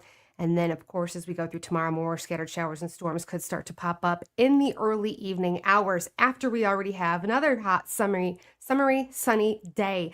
We'll be hitting 80 degrees across the state again tomorrow, nearing 90 in some spots. And then the cool down starts a little bit. That system starts to approach. We have a little bit more scattered, numerous showers and storms up north on Thursday. Temperatures slide to the 70s. Sunshine still hangs on down south. Madison, Milwaukee isn't looking at any rainfall really until about Friday and Saturday. That's when statewide widespread of fronts going to be pushing through, bringing some moderate to heavy rainfall potentially. Just in time for the weekend. I Well, know. Shucks. hey, we had a couple of good ones, so that's fine. Let's see. Robin Tigerton says, I'm going to send Brittany pictures of the Northern Lights. Thank you, Rob. Well, Can't but wait. Tony put it better when he said, moral of the story, don't go to Illinois. I know. There you go. I know. I know. Wah-wah. Family first. Thank you, Brittany. Appreciate it You're very welcome. much. Hey, sign up for our daily newsletter. Head over to upnorthnewswi.com. Click subscribe in the banner at the top of the homepage. You'll get our weekday version. You'll get a weekend version as well, where I have a question of the week and I lay out 4 widely spread conspiracy theories by Ron Johnson. And I ask you, which one do you wish he'd just stop talking about forever? And because all of the above was not an option, people were not really happy at having to pick just one. Anyway, you can put anything in the comment section at YouTube or Facebook here through Up North News or through Civic Media. And again, sign up for our newsletter, upnorthnewswi.com. Let's talk now with Eau Claire City Council President and candidate for Congress, Emily Berge, who joins us now to talk about her congressman and the guy who apparently does not want to be congressman for the city of Eau Claire anymore. Emily, good morning. How are you? Good morning, Pat. I'm doing well. How are you doing? I'm good. Now, I'm getting older. My memory is starting to fail, but this much I remember. When you got into the race, in part, it was because you were tired of Derek Van Orden essentially ignoring the city of Eau Claire and being downright hostile to it. I feel like he's decided to take that up a notch with a couple of different tweets yesterday, threatening federal funding for the city of Eau Claire because he didn't like what some city council members had to say in the wake of the Charlie Kirk murder. I'm betting that that's not sitting well with you, or probably shouldn't sit well with, 70 some thousand people in the city. Yeah, I mean, the best predictor of future behavior is past behavior. And we have seen Derek Van Orden's bully tweets, the way he has treated me on the phone when I've tried to work with him, to serve our constituents, because we share the same constituency. The 74,000 constituents of mine in Eau Claire are his as well. And you're right, Pat, your memory is just fine. That is the main reason why I got into this race, because we deserve better in Eau Claire and throughout the whole congressional district. Yeah, and that again is in the 3rd congressional district, which is a lot of western Wisconsin and reaches into part of central Wisconsin as well. You're one of 3 Democrats in the race right now. The primary will be held in August of next year. And we spoke in the last hour about First Amendment protected speech and how it's one thing for a member of Congress to be obsessed with Twitter and to tweet out threats about wanting to get people fired or cut off their federal funding. But Van Orden's gone a step further now and has introduced a bill that would essentially allow government to, police your social media posts and cut off funding if they decide that it crosses some kind of a line with them. I can't imagine they would have supported this if it were a Democrat proposing it, if the tables were turned. And yet I feel like Derek Van Orden either is missing the boat on the First Amendment or has other things he could be doing instead as a member of Congress for his district. Yeah, I mean, Derek Van Orden's MO is riling people up and being a bully and not solving problems. So again, more of the same behavior. This legislature that he proposed, I read through it yesterday, last night. It's pretty ridiculous. The fact that it attacks our First Amendment rights. I mean, our whole democracy is based on our First Amendment and freedom of speech and how that's protected, even if people do not politically align with yourself. So yeah, the whole thing is just ridiculous and harmful to our democracy, to our constituents, and we deserve better. Well, in terms of being a candidate for Congress, I want to hear more about how the campaign is going, and also to let people know that in about 20 minutes, we're going to be talking to Fred Clark, a former Assembly rep who's now living up in the Ashland Bayfield area and is working with a group that is trying to get that very expansive 7th congressional district better connected so that voters there have a better idea of the issues at play, of the record of Tom Tiffany, of the alternatives that might be out there. The 3rd isn't quite as big as the 7th, but it too is a rather sprawling district. Can you talk about what you've been doing as part of your campaign, even before Derek Van Orden ratcheted up the violent rhetoric? Yeah, I've been, we have 19 beautiful counties in the 3rd congressional district, and I have been very busy traveling throughout the 19 counties. My goal is to meet all the people throughout the district because I think it's really important to show up, meet the people where they're at, listen to what's going on, how this Trump administration, Derek Van Orden's actions are impacting them, because it is impacting them. And so it's important to hear from the people directly just how they're faring through this administration, and are they better off now than they were a year ago? The answer is no, by the way. And it's really important to get out there and boots on the ground, meet the people. I mean, that's why I love local government. It connects me directly with the people, and I'm just continuing my service that way. Well, and I believe, yeah, go ahead. Go ahead, Emily. Well, That's I think I met Fred Clark at the Jackson County picnic. So yes. Yep. And again, just a very active person when it comes to getting people together and talking about issues. And that's the thing I want to conclude on is the issues. And again, we've touched on this. You've mentioned, inflation is still an issue. China hasn't purchased a single soybean yet, not the $12 billion worth that they bought last year. So you've got farmers who are about to harvest a whole lot in Derek Van Orden's district who don't have a market for their crops. You have Affordable Care Act premium subsidies that are going to be expiring. You have the prospect of a government shutdown. If Derek Van Orden's not going to work on those, I mean, talk about what you would do to better prioritize these issues that face the families of the 3rd congressional district. Well, I mean, yes, we need our representatives to work for us and to actually get things done and not attack our freedom of speech, right? That's number one. Actually do the work and not spend your day on Twitter or whatnot. So again, the issues that I'm hearing, healthcare is huge out there. People are really concerned if you're on Medicare now, the potential cuts. If you are on Medicaid, the cuts that will happen. Social Security, people are very concerned about that. And so creating actually healthcare solutions, Medicare for all. I mean, people deserve healthcare no matter how much money is in their bank account, what jobs they have, who they're married to. So healthcare is definitely important to focus on. Housing is very important. We have a homelessness crisis. We have a housing crisis. It's not getting any better. It's getting worse. We need real solutions. Let's make it legal again for government to build public housing and to fund those housing units. Let's see, and then water, talk about agriculture. Our farmers are really concerned about, and rural and urban people are concerned about water quality. And this is an issue that cuts across all political divides. Republican, Democrat, young, old, urban, rural, people want to be able to drink their water and use their water. And again, there's different solutions there too. We could put, farmers they're the greatest stewards of our land. And I think we can work with farmers to help protect our land and protect our water. And so putting things in the Farm Bill that really make that incentivize those practices. They're already doing a great job and just helping them. I think farmers in general, we should have more farmers on our land, not less, and stop the privatization and the corporation farming, and let's allow farmers to feed their families and feed their communities. So lots of different issues, real things that I'm hearing out there. I'm asking people not only what are you concerned about, but what are your solutions? Because the people who are closest to the problems have the best solutions. So that's how we're going to get things done. Emily Berge is a candidate for Congress in the 3rd Congressional District, the president of the Eau Claire City Council, and looking to represent much more than the city of Eau Claire, but perhaps more so than the current congressman for Eau Claire and the 3rd Congressional District. Again, one of 3 Democratic candidates for a primary that will take place in August of next year. A long campaign trail ahead, Emily, and I really appreciate you taking some time off of your regular duties to tell us about recent events. Thanks for stopping in this morning. Have a great day. Thanks, Pat. Thank you. All right. Thank you so much as well.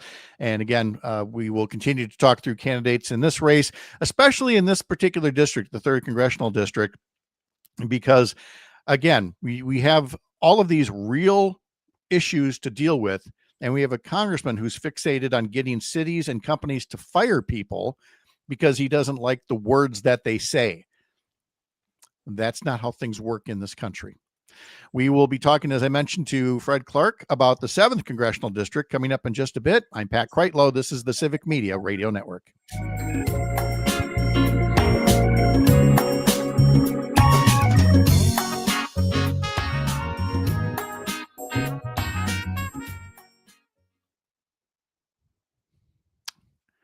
All right. Thank you, Emily, very much. All right. There she goes. And then here's Dan. How are you? I'm well. How are you, Pat? I'm good, thanks. Let's see. I did not look for news stories. You got to. Yeah, I got a couple ones. Okay. I got some off the top of my head. So, all right, well, fine. Stevens Point has added some lockers for homeless people. There's a major league fishing event going on in the Minocqua chain of lakes, which is kind of a big deal. Okay. And the Lac du Flambeau tribe has expanded its borders through pretty much land purchase. Okay, got it. Okay, got all of that. And I took 3rd in a pickleball tournament this weekend. Oh, you did, huh? Okay. Which old people did you beat up on to do this? How was the average age of your opponents? Yeah, they were a bit older. For sure. Okay, all right, that's good. All right, we'll get going in 90 seconds. I'll see you in a bit. Right.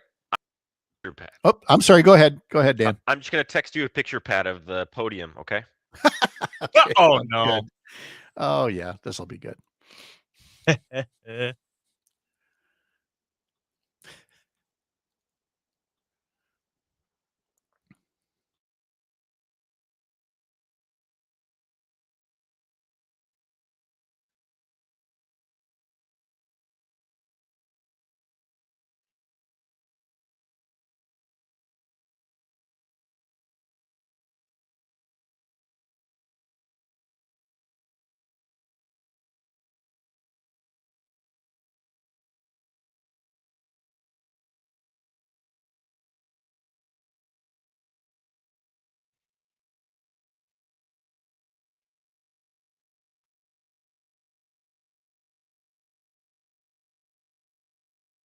30 seconds.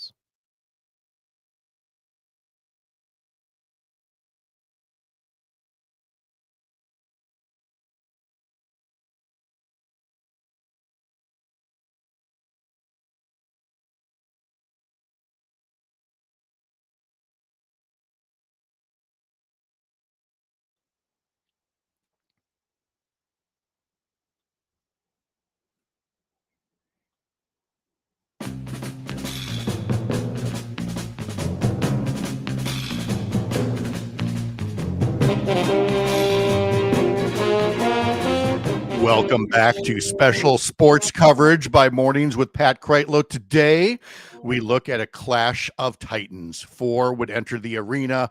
Only 2 would come away victorious after mortal combat, hand to hand, eye to eye, paddle to paddle.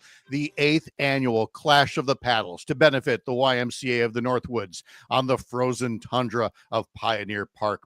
Field General Dan Hagen has wounds that may never heal, but also memories of a glorious contest that will last forever. Dan Hagen, welcome. We cannot wait to hear about the battle.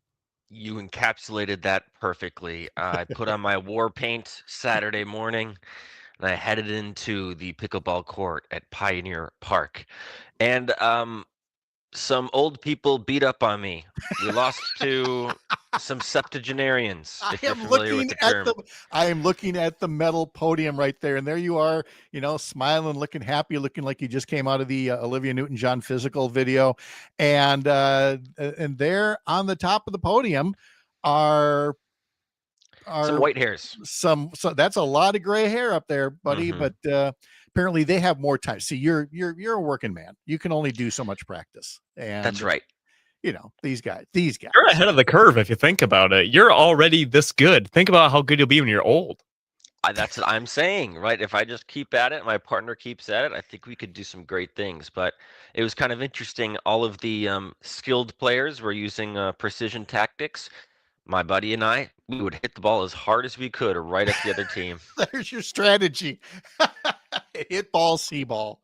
Yeah. Oh boy, that's great. Well, you enjoyed yourself. You got what hardware for that? What was it? Third place, I got a trophy. Third place trophy? for, to be clear, this is the B division, so it is not even the top division.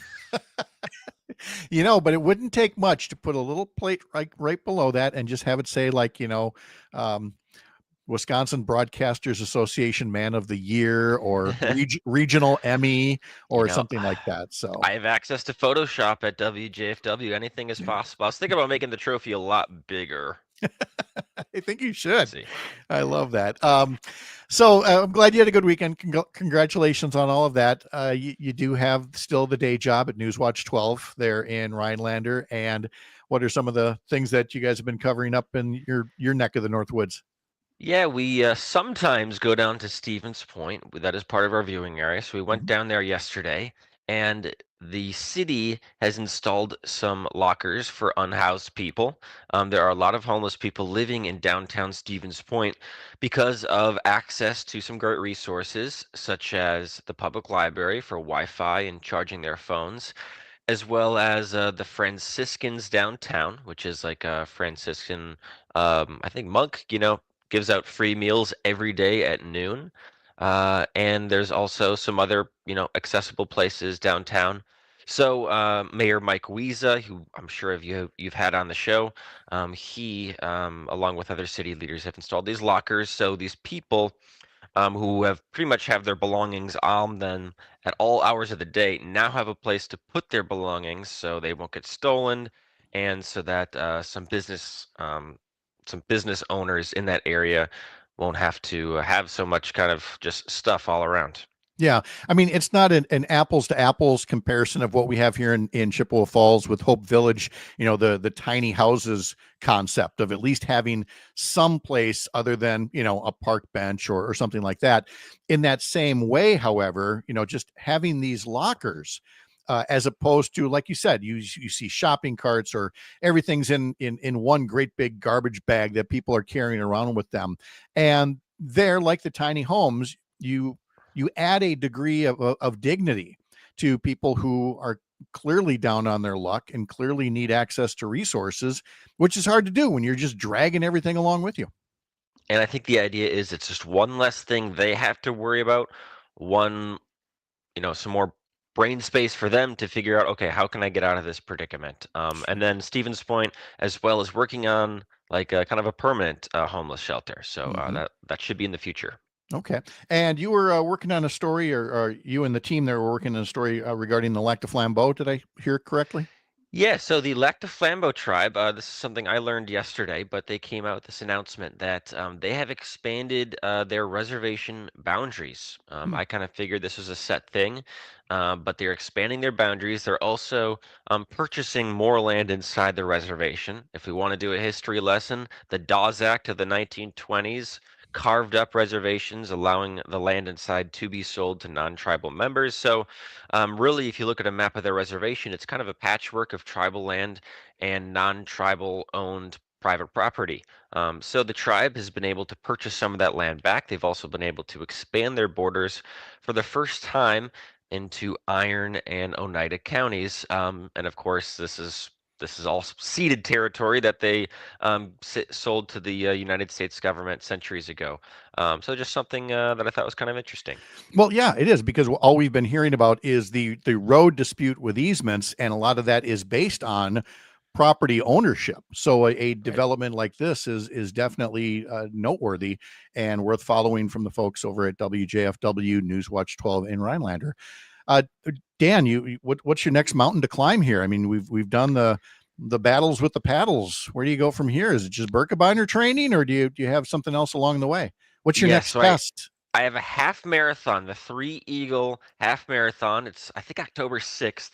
It's between Three Lakes and Eagle River. I really don't want to do it, but I want to get better at skiing. So if I'm in better shape for skiing. Let's bring the sports music back. We'll get you all pumped up for this again. We'll look forward to the day where we can again say that warrior Dan Hagen has been training. He's got the eye of the tiger. He doesn't have the Parker doesn't want to play the music. It's okay. Anyway, you've got the City Hall in Philadelphia. You don't need to run up those steps. You just need to outrun the hodag. Dan Hagen, thank you so much. Good to talk to you as always, buddy. Thank you, Pat. All right. We will be talking to Fred Clark about matters in the 7th Congressional District up north right after this. I'm Pat Kreitlow. This is the Civic Media Radio Network.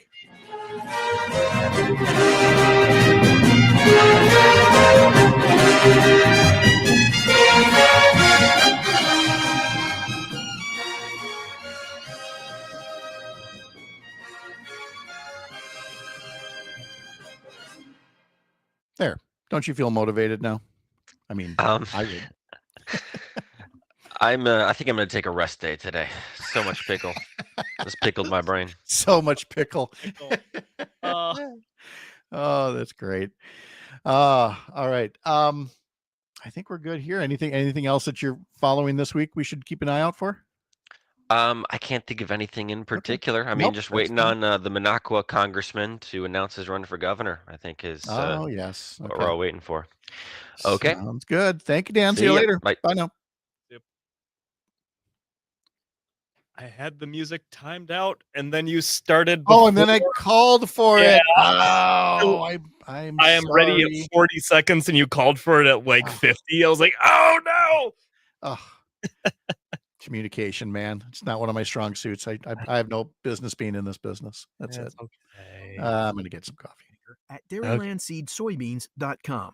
Wisconsin State Representative Clint Moses is proposing a new idea that would require the Wisconsin Department of Ag, Trade, and Consumer Protection to launch a farmland link program. He says the idea came from a statewide need to both find farmland and keep that land in agriculture. What it is the best way to compare it. It's similar to like what realtors have with the MLS listings, but this would create a database that would be completely free for people to access. So a website that they could go to, a non-biased website that people could just post, ag land they've got for sale, and others could go on there and find it. But it does have to be zoned agriculture. So that is one thing that would limit it. As far as you ask about policing, you could not have like residential or industrial zoned land on this. It would be just for land that is zoned agricultural use. That's Wisconsin State Representative Clint Moses, who is also a vice chair of the Assembly Agriculture Committee. The proposal in the state legislature is designed to guide Wisconsin's farming future. He said the bill would ask that the Wisconsin Department of Ag, Trade, and Consumer Protection administer the Farm Link program through its Wisconsin Farm Center. From sugar beet fields to dairy facilities, producers count on an operating line of credit from Ag Country Farm Credit Services to help make their operations more profitable. With multi-year commitment options, digital tools and remote deposit, and the ability to only borrow what you need when you need it, our operating line of credit makes financing your needs easier. Visit agcountry.com/line of credit or call 800-450-9858 to learn more. Terms apply. See website for details. And the harvest continues to roll on in Wisconsin. The latest update from the Wisconsin Ag Statistical Service shows that now we've got about 22% of our corn silage harvested as of Sunday. Potatoes, about 55% complete. Fourth cutting of alfalfa, 77% done. And pasture condition ratings, 68% good to excellent. That is down 2 percentage points in 1 week's time. That's a quick update on food and farming news on a Tuesday. I'm Pam Yonke. 92.7 WMDX, Madison's real news and great conversation, and home to the Todd Allball Hello Show. there, Fred. How are you this morning? Hey, good morning, Pat. Really good. Thank you. Good. Hey, do we have a call for action on this? In other words, is Northern Alliance the website? Is that where you're wanting to direct people to sign up to be on the mailing list and stuff, or do you want them to do something else? No, that's great. And we'll have a quick note in there about registration for the event that we'll talk about. Perfect. Okay. Yep. Wonderful. Sounds good. All right. Got you. We'll see you in just over a minute. Okay. Mattress we make is factory direct and custom made locally for you. And it's backed by our lifetime comfort guarantee. Don't fall for the other guy's mattress gimmicks. Verlo has no middleman, so you'll get the comfort you want and save a whole lot of money. American made, locally crafted. Verlo. Doctors Without Borders is delivering life-saving medical care where it's needed most in communities around the world. From bandaging war-wounded patients in Sudan to providing clean drinking water in Haiti, we're in more than 70 countries worldwide, bringing patients from sick to recovering, from emergency. 30 seconds.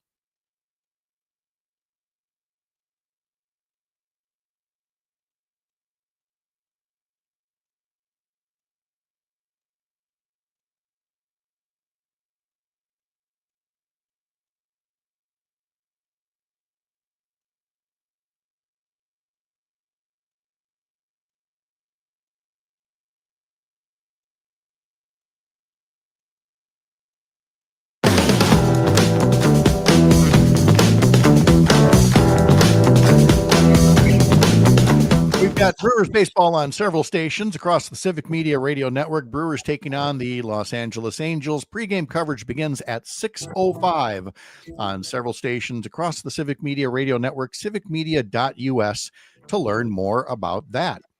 All right, we spent the past half hour talking in part with Emily Berge about the 3rd Congressional District and Representative Derek Van Orden not exactly being representative of the district. It's a sprawling district.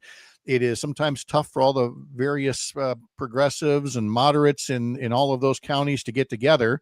And at that point, people in the 7th Congressional District up north say, hold my beer, because you've got an even bigger district there.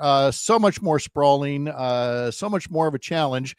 But former State Assembly Rep Fred Clark is up to the challenge. He and others are putting together a new group that is meant to help people understand the issues at play in the 7th Congressional District up north. And Fred Clark is with us now. Fred, good morning. How are you?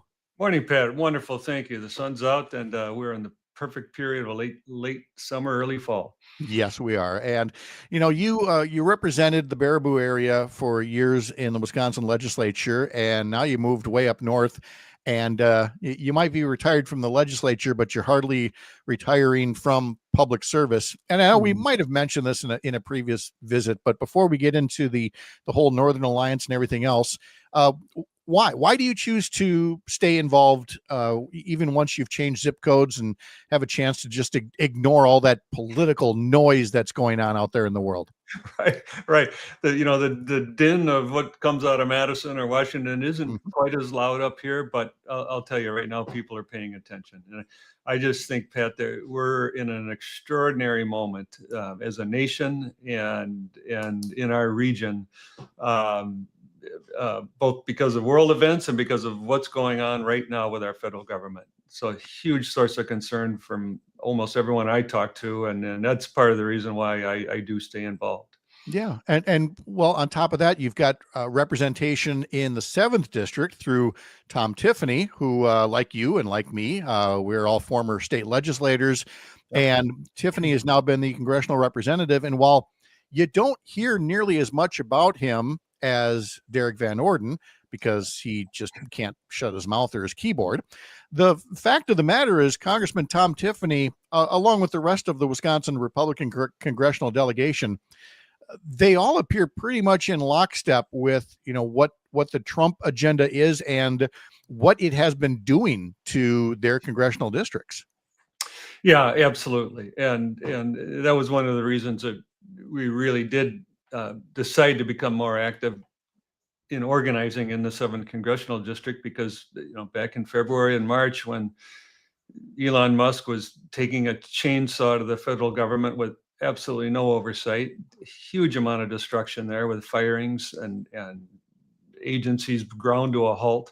And then the big beautiful bill that passed with so insufficient debate and lack of understanding of what was in it, that's only beginning to come to light now. And during all that time, Tom Tiffany was basically silent or absent. He had many requests for him to appear in public or to hold a town hall or talk to his constituents. And up until Tuesday of last week, he had not had a public event. So we learned a lot over the course of the summer, and we're trying to put that knowledge into action now. Yeah. And basically, for folks who aren't familiar with the 7th Congressional District, it's not the entire northern half of Wisconsin, but it's mighty close. If you go down Florence County, Forest, Langley through Endigo, and then down to Marathon, down to Wood and parts of Juneau and Jackson and Monroe, and then you start that triangle up the other way, go up through Clark County, Chippewa County, Barron County, Burnett County, basically that entire V, and then throw in Polk County and St. Croix County for good measure. That is the very large 7th Congressional District, one of, if not the largest congressional district east of the Mississippi River. And so there is this challenge of reaching everybody. I certainly know from having run in that district for Congress in 2012 that you have all of these county parties. You have the state Democratic Party. Then every one of these counties has a county party. But then there are plenty of groups out there of people who don't necessarily want to belong to a political party. They have their own issues. They have their own priorities. But they still want to remain active. And part of the challenge has been keeping all of these folks up to date with issues, with what their incumbent congressmen and legislators are doing, and maybe uniting around certain issues and maybe uniting around certain candidates. And that has led you and others to create something called the Northern Alliance of Wisconsin. Tell us more about that. Yeah, you bet. And that really grew out of a couple of friends of mine up here in Bayfield County decided to quit griping about it, and we went on the road last summer and took trips to Merrill and Wausau and Woodruff and Anago and Marshfield, and over on the western side of the district, Hudson and Spooner and Webster, and talked to Democratic and independent groups throughout that region, and about 20 different visits. And that's what we heard over and over was a set of themes and concerns about healthcare and immigration, and about the economic effects of this insane tariff war that nobody understands, and also a desire to be better organized, and just such a huge district that when we began to talk about a network to stitch all of that energy together, lots of heads would nod. So that's the whole purpose of the Northern Alliance, is to really bring those groups together and help share more information, best practices, and just share the energy. And right now that group has a website up. It's a pretty simple one, northernalliancewi.com. Again, northernalliancewi.com. And you do have your first virtual event planned. And again, that's where technology is our friend, because again, back in 2012, a little candidate, Pat Kreitlow, you just got in the car and you drove like crazy. And now, thanks to Zoom and other technologies, you guys are able to put on a virtual event that people throughout the 7th District can take part in. That's right. We're spreading the word for that right now. It'll be a big Zoom call, and anybody anywhere in northern Wisconsin's welcome to join and learn about what we're doing. We're going to share some just information about what we learned over the course of the summer organizing this thing. Pat, we're going to hear from you. Thank you for being willing to be part of that. Talk a little bit about your experience and some of the history of organizing in this region. And then we're going to hear from some younger folks who are doing organizing in a different way that is really just a breath of fresh air, bringing younger people into local community issues where it's not just elections. It's about all the other issues that are important to quality of life in communities. And the durability of that is really important thing that we can learn about. And by the way, when you mentioned younger people, which, can you believe there's anybody younger than us? I mean, how is it that where did all this gray come from all of us? But anyway, my point being that these younger folks, their ways of organizing and communicating are not what we grew up with. And that's a good thing because again, the technology has advanced. The passions have changed. I mean, I'm early Gen X, and it's felt like our generational motto was apathy. And it's so not the case now that they're making, TikToks, they're making reels, they're posting stories and telling stories differently than we did. They're losing the jargon. They're getting much more, real, if you will. Things aren't so slick and polished. They're much more at a grassroots retail level. And frankly, with a congressional district that big and with multiple expensive TV markets, it's this kind of digital communication that is really going to be key to stitching together an entire northern half of the state. So that has to be really encouraging to see that development. Well, it is, and it's something that we need to grow. And a thing that we've heard often about, and this is some of the rap on traditional party politics, is that, well, if, Democrats would beat your door down for 2 months in September and October and tell you this is the most important election of our lifetime, and then we go away, and you don't hear from us for a year. And a lot of people, that feels extractive, and what they want to do is find a reason to stay in organizing in a community throughout the year and find your local issue. There's no shortage of them, but let's organize around that, and an election will be part of it. I have heard that so much in recent years, that phrase year-round organizing.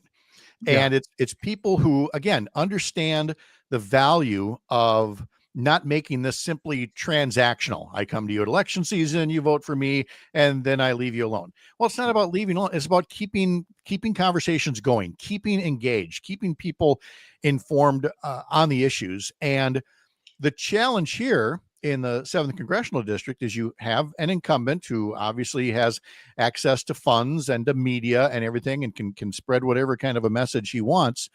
And, how do you go about pointing out how much more he's adding to the national debt? How many more people are being kicked off of Medicaid? What happens when all of these public lands get sold off? It is so much more of a challenge that, people go, why are you starting this early for 2026? Well, there's some of your reasons right there. Yeah, absolutely. And Congressman Tiffany was on his first public appearance was a telephone town hall on Tuesday of last week, along with Transportation Secretary Sean Duffy. And of course, the two of them complimented each other throughout the course of the hour, while promising that no one would be hurt by the gigantic cuts to Medicaid, just as one example. And we know that's not true. We know that Wisconsin's already bracing for a huge fiscal impact of those cuts.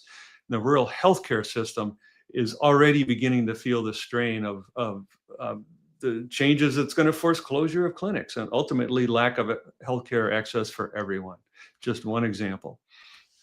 And I'll tell you, I was looking up the headline. I wanted to get it just right from Politico, the political magazine out in Washington, D.C. And here's the headline: "The Rural Health Hunger Games are underway.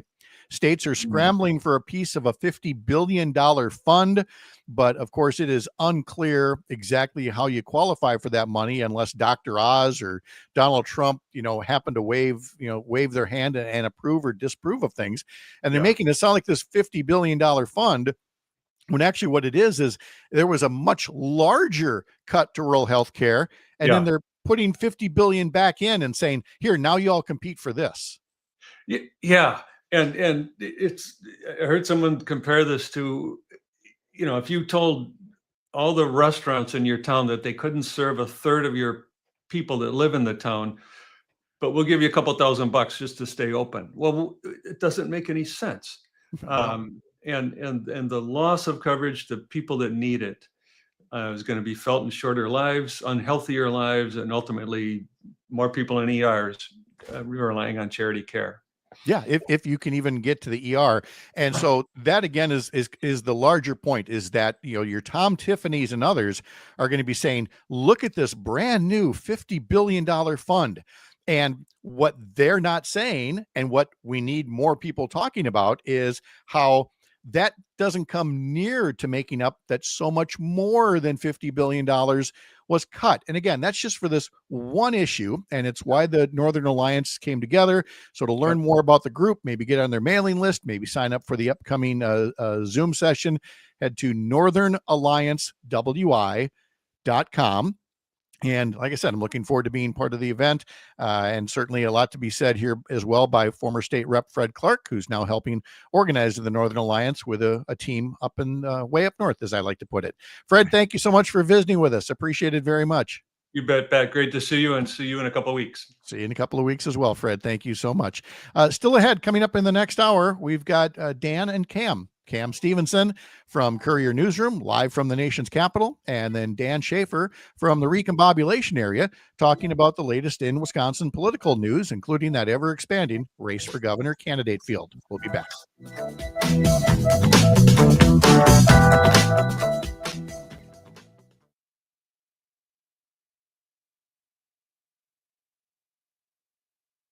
WMDX. This portion of the John and Gordy Show is brought to you by Madison Hearing Aid Center, 4706 Cottage Grove Road in Madison, helping people change their lives by improving their hearing. They offer fast and flexible appointments with individualized care. Go to MadisonHearingAidCenter.com and take a free hearing test online. They help John Peterson, they help me, and they can help you too. Call them at 608-249-4077. Don't let hearing loss frustrate you anymore. Go to MadisonHearingAidCenter.com. Do you have 3 ex-wives and your current trophy wife wants a life insurance policy 3 times the size of the policies you had to purchase for your previous mistakes? If so, you need to call Big Lou at Term Provider, 800-859-3220. Big Lou is intimately familiar with your problems, and if you're 50 to 60 years old and in reasonably good health, a $1 million policy should only cost about $100 to $200 per month. Big Lou may have a solution for your I want to find this Big Lou. I'm not convinced he's real. I've been hearing these commercials for years. Really? Well, yeah. About his health problems, about his ex-wives, et cetera, et cetera. I mean, he's just hanging on, Pat. Yeah, exactly. Can't make fun of a guy in bed. Yeah. Yeah. What's it called? Target marketing is somebody calling. They're calling it. Which makes sense. I was gonna say, is that why you think you're hearing? Oh yeah. Yes, without a doubt. Found an injured, sick, or orphaned wild animal, Dane County Humane Society's Wildlife Center can help. Call 608-287-3235 or visit giveshelter.org/wildlife for what to do next.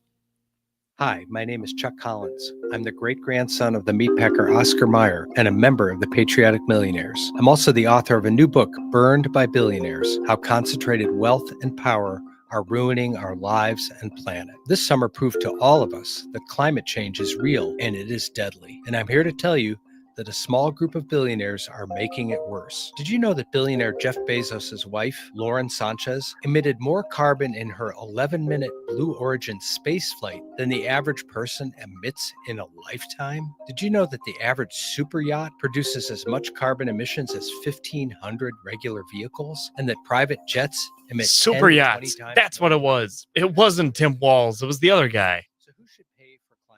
There was a journalist talking about super yachts and about being filthy rich and how you can pay to have celebrities perform at your house now if you're that rich. And one of them was Flo Rida, and he got to like embed with Flo Rida on one of those shows. That's what it was. Let the record show. All right. Figured it out. 15 seconds. King size for $3.99. Ask about their deals on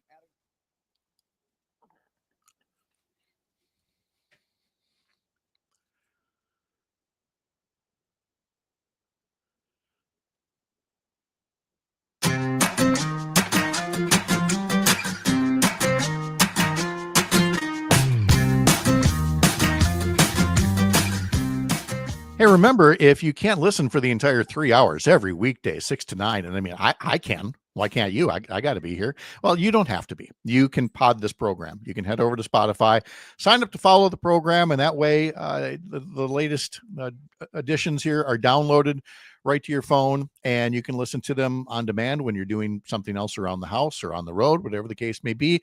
You can do that with Apple, wherever you get your podcasts. Pick your favorite platform. Ours is Spotify. Get over there and follow us as a show. Some breaking news out of Hollywood, and this is truly the loss of a legend of movie making from my younger years. Robert Redford, who was a big-time charmer turned Oscar-winning director, whose hit movies often help America make sense of itself, as written by Brooks Barnes of the New York Times, writing this obituary, says that Robert Redford died early this morning at his home in Utah. He was 89 years old.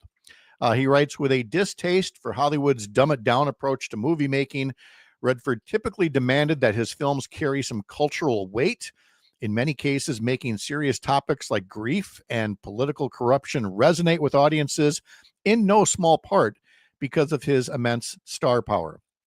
He was in Butch Cassidy and the Sundance Kid in 1969.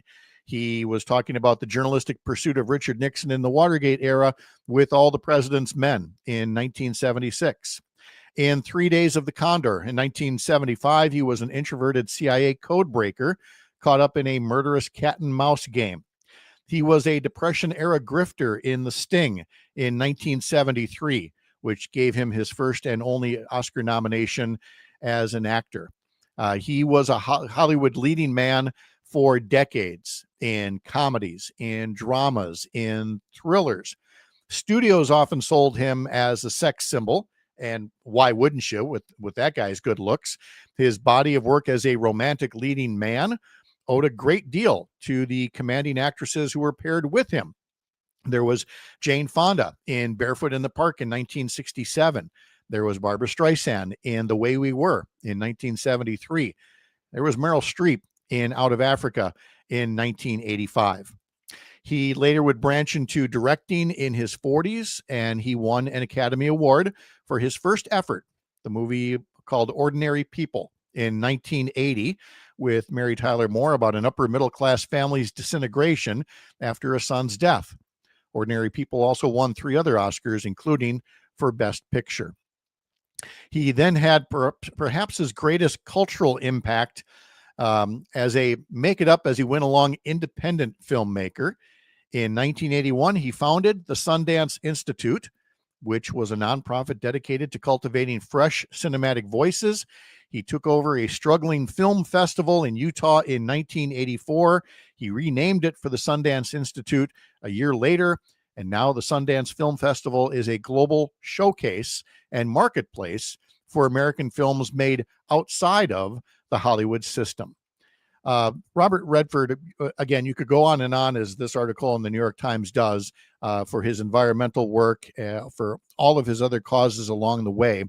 But again, in terms of, true box office gold, there was nothing bigger in the 1970s, arguably. And he was the guy. It was Paul Newman and it was Robert Redford. Those were the two. You saw them in The Sting and in so many other movies. Paul Newman is gone, and now Robert Redford is passing away at the age of 89 in Utah. So wanted to pass along that for you. We will have on Thursdays now, Sharita Booker will join us to talk about festivals and events and things. We've been talking about all the county fairs in Wisconsin. Well, those are all done now, as Parker knows, as he's had to listen to me week after week go through the list. But you know what?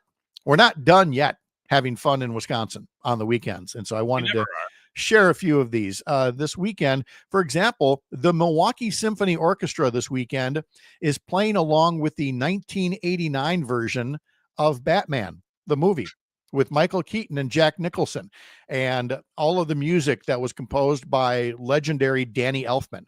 And so the Milwaukee Symphony Orchestra will be playing the music of the 1989 Batman film and screening it coming up this weekend. I love those things. Those are so cool. Oh, there's the Wet Whistle Wine Fest in Algoma Friday and Saturday, the Brentwood Chili Cook-Off, the Waukesha Apple Harvest Festival on Saturday, the Bonduelle Founders Day on Saturday. Saturday is also Downtown Beloit Fall Festival. Here's one in Edgerton, the Atomic Voodoo Rockabilly Meltdown. The Atomic Voodoo Rockabilly Meltdown is a live music and car show with raffles and prizes and food trucks. By the way, all of this is off of the Travel Wisconsin site, and Sharita Booker on Thursday will focus this down to 3 and tell us more about it.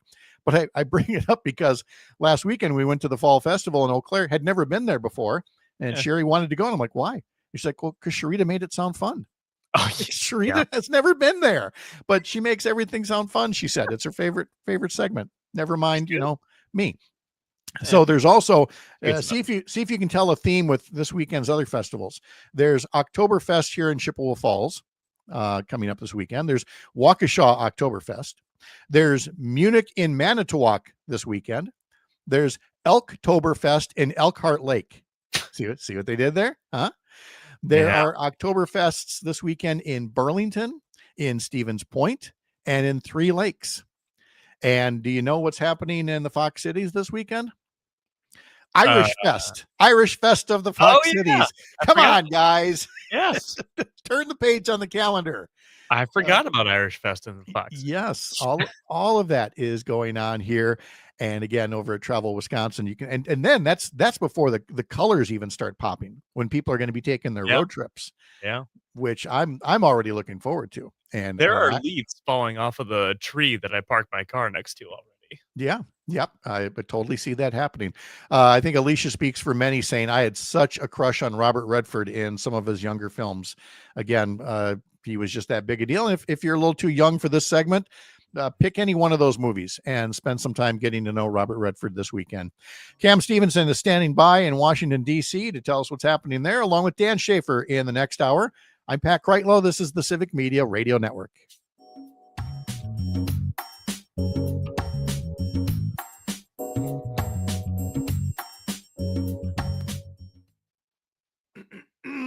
All right, look at Cam, so nice and timely over here. How great is this? I try to be punctual. You do. You pulled it off just very nicely. How you doing? Good. Okay. You have not yet called up Tara and said, I changed my mind, I'm going back. Not yet. Some days my 13-year-old, he pushes me, but other than that, we're good. Okay, good. Okay, and I got your note here from this morning. Any other stuff that you want me to add to the list this morning? Or are we good? I think going back to government shutdown's good. Mm-hmm. Getting into like what they're actually doing and everything. And I looked through what Derek Van Orden's tweets. Yep. That guy is on the war path. There's a lot going on there with that guy. So, and that's why I said if and I know other members of Congress are doing it, probably not nearly as prolific, but if you have an example or two that you want to share, I mean, JD Vance is the obvious one from yesterday, but if there are others that you want to talk about, feel free. And otherwise we're good to go here. So I'll tuck you back in the waiting room and I'll see you in a couple of about 5-6 minutes here. What else, Cam? Okay. What do you got for? Oh, Cam, what do you got for a microphone there? Yeah. Right now, I switched. Before last week, I had a lav mic, and now I've got like a little mic attached to the camera. Oh, okay. Can it get closer to you? Just because I'm hearing a lot of echo, just because of how far away it is. Let me see what I can do.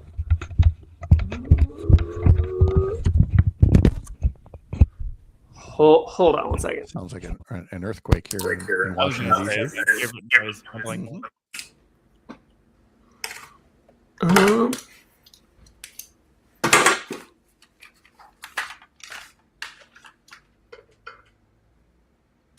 Why, yes, we do show you how the sausage is made here.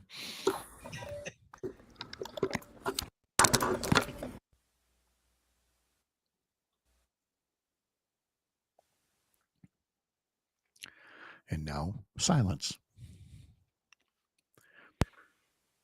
Now I'm not hearing. There we go. Is that any better? That is definitely better. Yes. Yeah. Wow, must I go now?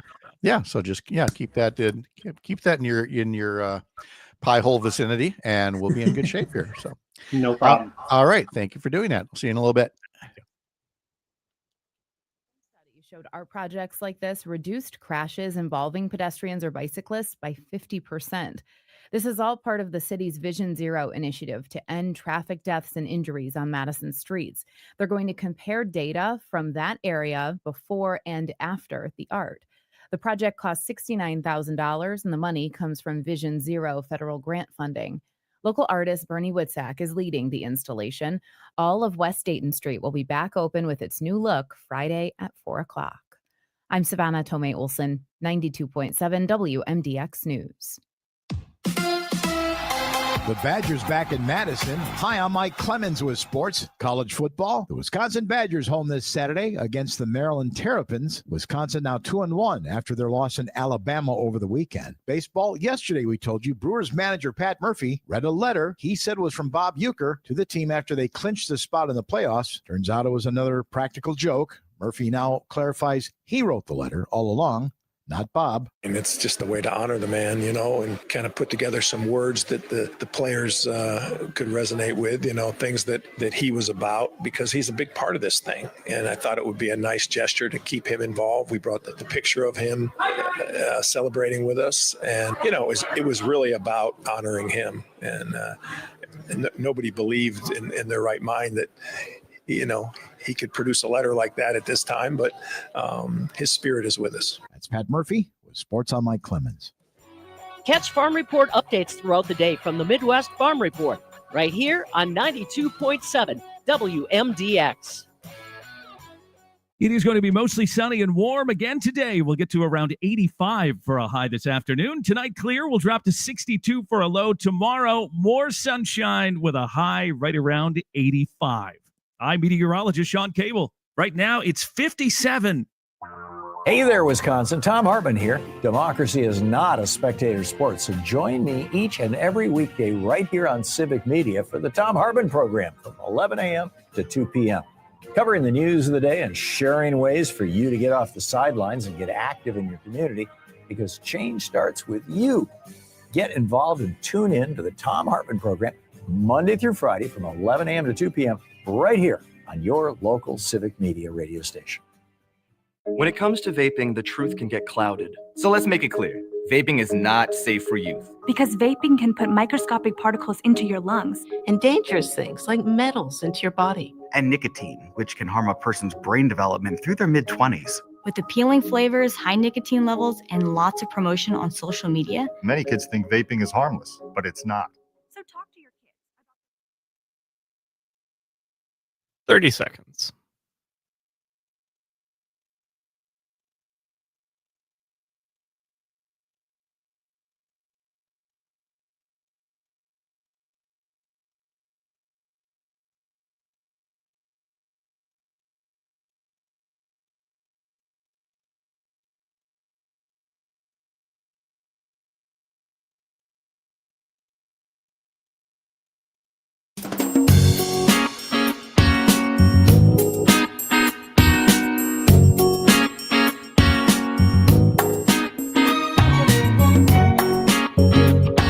Live across Wisconsin on Civic Media, you're listening to Mornings with Pat Kreitlow, powered by Up North News. Now, from our Lake Wissota studio, here is the founding editor of Up North News, Pat Kreitlow. Good morning. Welcome back. Nice to have you here up north on a Tuesday morning, September 16th, 8:06 the time. Cam Stevenson is standing by from Courier Newsroom, live from the nation's capital to talk about recent events, which could have something to do with avoiding a government shutdown, could have something to do with the trade war, could have something to do with fighting inflation, but instead the theme is vengeance. And we will get into that in just a little bit. Then Dan Shafer in our next half hour from the Recombobulation Area and Civic Media political editor, talking about the growing candidate field for governor for 2026. But first, let's get a quick update on the forecast from meteorologist Brittany Merlot, who joins us to talk about how there is some rain, there is some thunder in the north central part of the state, but that is not going to be the case around the rest of the state. It's just summer again. It really is. We're digging Gorgeous. that. Yeah. The only things we have to deal with, like you said, is those few scattered showers and storms up towards Phillips, Park Falls, Tomahawk, Minocqua area. Otherwise, foggy conditions by the Great Lakes, Superior, Sheboygan, even Manitowoc. You're seeing some dense fog off the lake. Otherwise, Super sunny as we go through the afternoon. Highs in the mid-80s. We're going to put that on repeat again tomorrow. We could have some isolated spotty showers and storms spark in the early evening tomorrow. And then we could see some more storms up north on Thursday. But otherwise, the rest of the state still holding muggy and warm and still into those mid-80s for the entire week, basically, until we start to cool down into the weekend and more rain starts to roll our way with a big system. Oh, no. It just occurred to me. First day of fall is coming up Yes. before too much longer, isn't it? Monday, the 22nd. Oh, what are we doing here? Yeah. Oh, man. We're in second summer right now. We can't have fall. Right? know. Let's see. On the text line from Tom in Hartford, is Eagle River going to get some rain? Oh, yeah, just a little bit of sprinkles. Looks like it's headed your way. Doesn't look like the Okay. storms will, though. All right. There you go. How's that for spot forecasting right there? Huh? All right, Brittany. Thank you very much. Talk to you later. You're welcome. All right. Remember, you can sign up for our newsletters, upnorthnewswi.com. And Up North News is part of Courier Newsroom, a pro-democracy newsroom that is filled with state outlets and newsletters and podcasts. And one of those newsletters is Below the Beltway. Cam Stevenson puts it together from Capitol Hill. Head to couriernewsroom.com or beltway.news to learn more. Cam Stevenson joins us now from Washington, D.C. Cam, how are you? Hey, Pat, I'm doing all right. I was actually wondering if Brittany had a text line I could call in case, so I can check and see if it rains before I wash my car. She probably could do that for you. I'll get you guys set up. We do the personalized forecast here on demand. Full service is what we're up to here. So this week we have spent a lot of time, well, Friday and then Monday and then again today, talking about Congressman Derek Van Orden from Western Wisconsin, who arguably, because I can't track all the members of Congress, but I would contend arguably has done more than any other member in terms of threatening behavior, insulting behavior, obscene behavior. But I know he's not alone. And I know that starts not only at the top with Donald Trump's rhetoric, but you had the Vice President of the United States, J.D. Vance, doing Charlie Kirk's former radio show live from his government office. He had Stephen Miller on. And so between all of those guys and the folks you cover on Capitol Hill, it sure seems like the theme this week has been vengeance. Yeah. And you're 100% right. They are, I guess, invoking Reagan's trickle-down theory of vengeance, where it starts at the top. The president of the United States has said some very incorrect things about what happened to Charlie Kirk, about how he died, who killed him. And that's just kind of been trickling down ever since. J.D. Vance, he had a broadcast from the White House talking about leftist violence, which isn't really a thing, especially compared to far-right violence. And now we're seeing, now as in the past 3 days and since late last week, people like Representative Van Orden who are turning this into a battle cry. When you told me when you said he was tweeting a lot, I thought, okay, this guy's, he's posting some stuff online. He's saying some, whatever, he's doing his thing. But I was scrolling through his feed and I don't know if he has slept in the past 72 hours. He is on constant watch trying to get people fired for using their First Amendment rights. And it seems like, I don't know if he's even in DC because it seems like that's his full-time job right now. We stopped counting at 550, and there have clearly been many more tweets since that time, but it's not fair to any intern or anything to make them count it up. So we've seen it from the president, the vice president, this member of Congress. I know other members of Congress as well. Marsha Blackburn from Tennessee was, putting up other people's posts calling for them to be fired. And so I don't doubt that's still the theme on Capitol Hill, but it begs the question. They have an actual job that doesn't involve violating people's First Amendment rights. Are we not getting closer to a government shutdown and the need for Republicans to probably need Democratic votes to pass a budget? Yeah, I feel like we have entered some bureaucratic version of Groundhog Day where nearly every day you wake up and there's another government shutdown coming down the pike. But yeah, the last reconciliation bill was not long term. It was through September. It's mid-September now.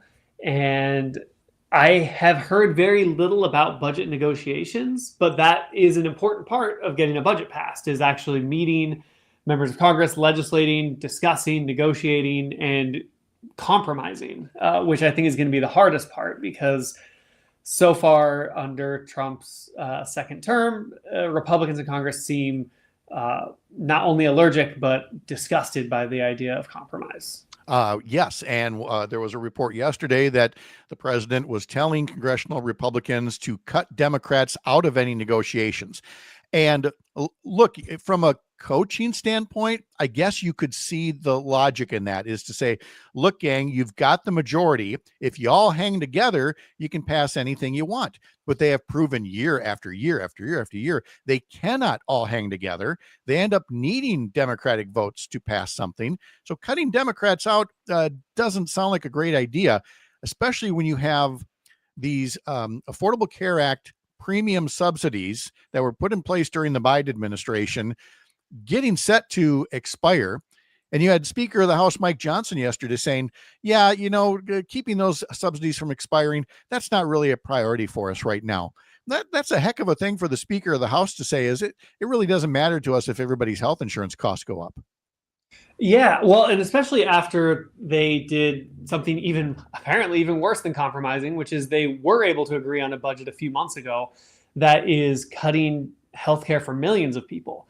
And now that they're talking about getting rid of ACA subsidies, and I mean, just the idea of saying, we're going to cut millions of people off of healthcare, and now we're going to cut more funding for healthcare, all the while billionaires are paying less in taxes than ever before, is absurd. And it's, I mean, to throw this back at Speaker Johnson, it's an immoral way to legislate, where you value someone's bottom line versus over someone's health and their survival.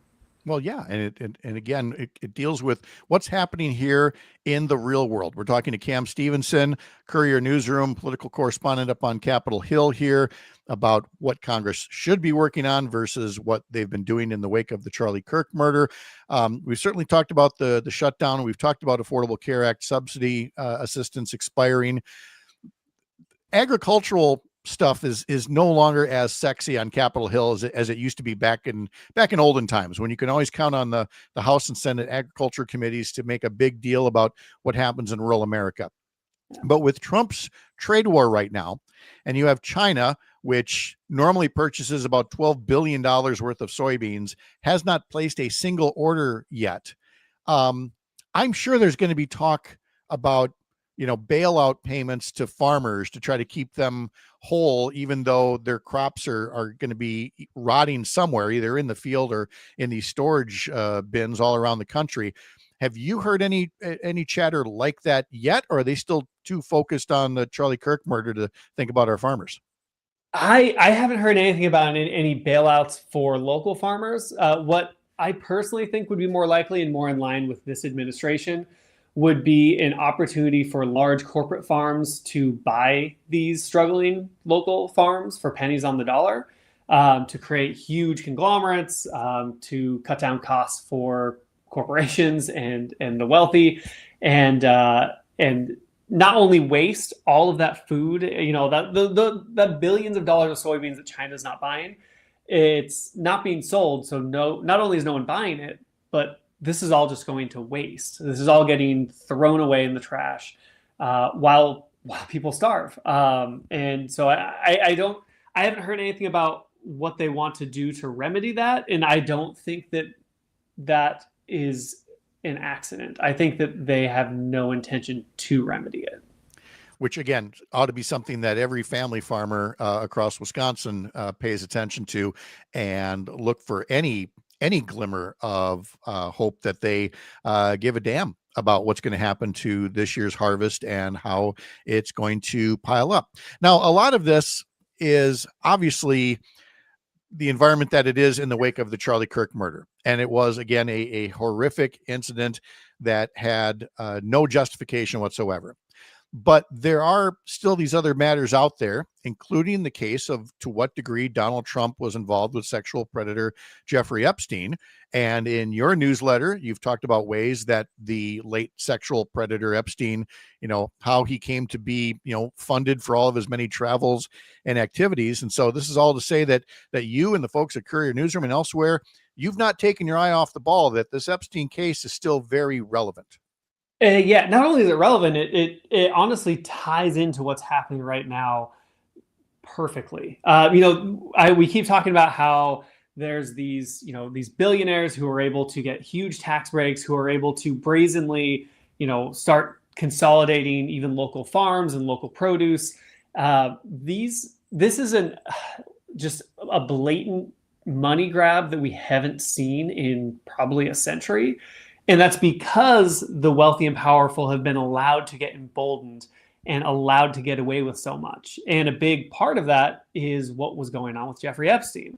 The finances between him and billionaires, like Leon Black, like potentially Donald Trump, like Les Wexler, who founded Victoria's Secret, among other things. These wealthy people, those are the people that we know about. There's dozens, hundreds of other people who paid for services from Jeffrey Epstein, who are now purchasing farms, who are now working in our government, who are able to do these bold things because we've allowed them to get away with so much for so long. And so continuing on that thread and pushing the U.S. Treasury to release the financial information of Jeffrey Epstein so that congressional investigators can actually find out who he was financially tied to and hold them accountable that way, I think is just as important and integral to solving the wealth disparity that we're seeing right now. Again, you can read more from Cam Stevenson at Below the Beltway. Head over to beltway.news and couriernewsroom.com for more. Cam, appreciate you joining us from DC. Have a great start to your day. Thank you. You too. All right. Thank you. When we come back, we're going to be talking in a bit here to Dan Shafer from the Recombobulation Area with another big name candidate in the Wisconsin governor's race. I'm Pat Kreitlow. This is the Civic Media Radio Network.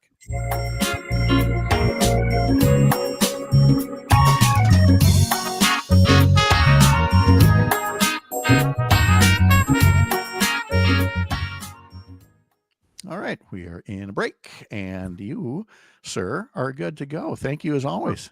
Yeah, thank you. Is this time still working out for you? Yes. Yeah. It okay. Fits in perfectly with the morning. Good. All right. Very glad to hear. All right. I'll check in with you later. Have a great day. Cool. Thanks. You too. See you. Bye.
Welcome back. It is 8:22. Dan Shafer coming up in just a little bit. The American College of Physicians says that over the past 50 years, vaccines have saved an estimated 154 million lives worldwide. That's equivalent to nearly 6 lives a minute. And so, in recognizing this, the American College of Physicians is saying they're going to continue emphasizing the vital role of immunizations in healthcare and in public health policy. Particularly, they write, in the face of rising vaccine skepticism and the spread of anti-vaccine misinformation. The American College of Physicians remains steadfast, they say, in their commitment to advancing evidence-based immunization practices, equipping physicians to educate patients, and promote policies that ensure equitable access to vaccines for all communities. Well, all of that tells me they probably will look kindly on what Governor Tony Evers has done, signing yesterday a new executive order to beef up state protection of vaccine access, despite what Robert Kennedy Jr. and Dr. Oz and Donald Trump and other assorted quackery representatives are doing at the U.S. Department of Health and Human Services.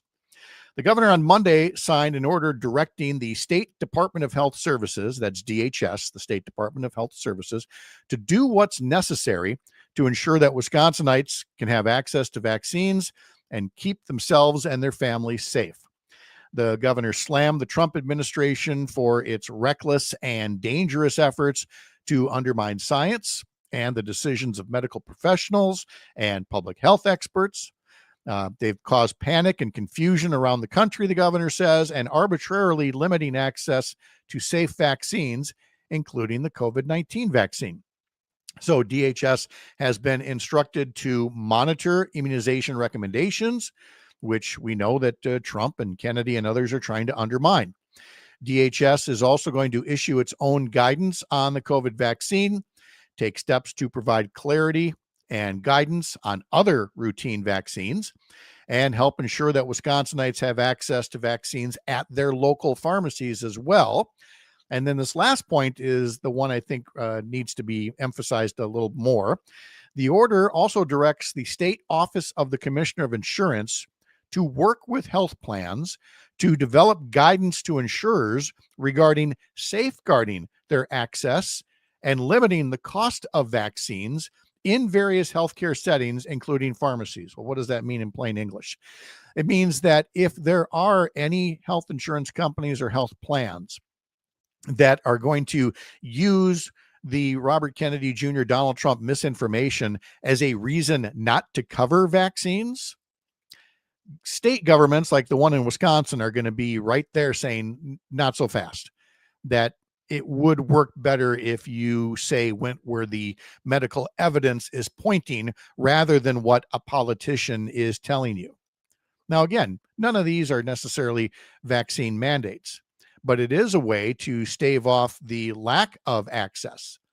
And you heard Robert Kennedy Jr. saying to Congress, was it last week, saying that, nobody is limiting access by changing these guidelines. And members of Congress pointed out examples of where you don't have to say you're limiting access, but by casting doubt on their effectiveness, you give other people permission to limit access to vaccines. Suddenly, they're not covering it, or they're not recommending it. And when you're not recommending evidence-based medicine to your patients, to their children, or maybe to your employees, you're doing them a disservice. And you are, in fact, cutting off access by not providing all of the relevant information. We are getting into a critical time right now where people need access to this year's COVID vaccine, this year's flu shot, and maybe the RSV vaccine as well for respiratory ailments. And we're already hearing stories of people who are being told, well, you no longer fit into the profile of somebody for whom a COVID shot would be required, which is either going to force people to pay out of pocket, or worse, they will simply not get their COVID shot. We already have measles that is running so hot and heavy now in this country. I can't believe I'm saying that in the year 2025.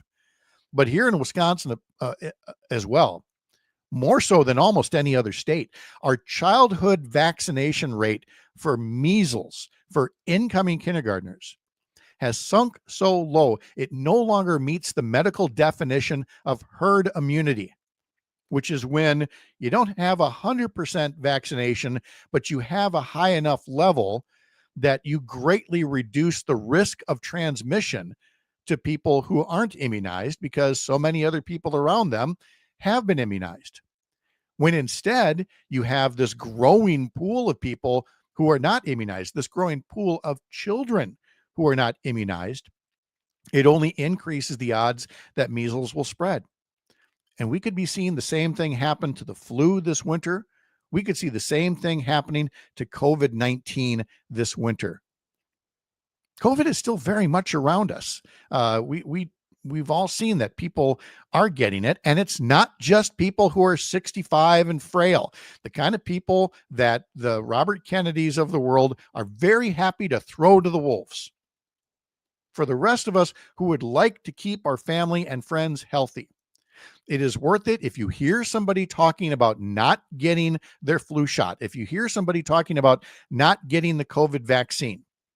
You don't have to wrestle them to the ground. You don't have to drag them to the clinic, but you can urge them to do more, to not just go with what some guy like me yodels on the radio, but to actually talk to their physician and find out where the evidence points in terms of keeping themselves healthy, keeping their children healthy, keeping their unborn baby healthy, keeping their neighbors and their parents healthy.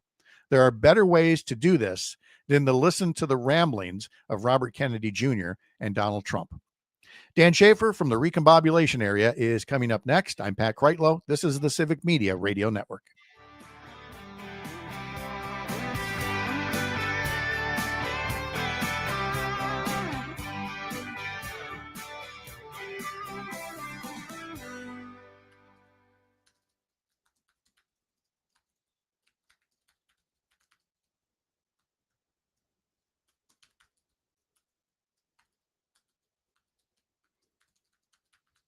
I was gonna say that I was working on the old clock, but I never had the old clock. So it turns out I'm just bad at math. Why? What did you do? What did I miss? You were fine. I ramped the dump button down like a full minute earlier than I meant to because I can't do math. How it is sometimes. Why aren't our children learning? How's Dan today? I'm doing well, Pat. All right. How are you? Fired up, ready for my COVID shot. Give me my flu shot. Good. Don't hold me back. All right. So we got Kelda. Yeah, sorry, I didn't message you before for the little rundown here. So No, that's okay. I figure if anybody can do 14 minutes, if I just say Dan Shafer and go, I mean, I can go get some coffee and come back 14 minutes later, and there you are. So I'll be talking about the Bucks by the end of it. So. I would hope so. How's the school year starting out there? It's good. It's going good. Off to the races, getting into all the after school stuff and whatever else.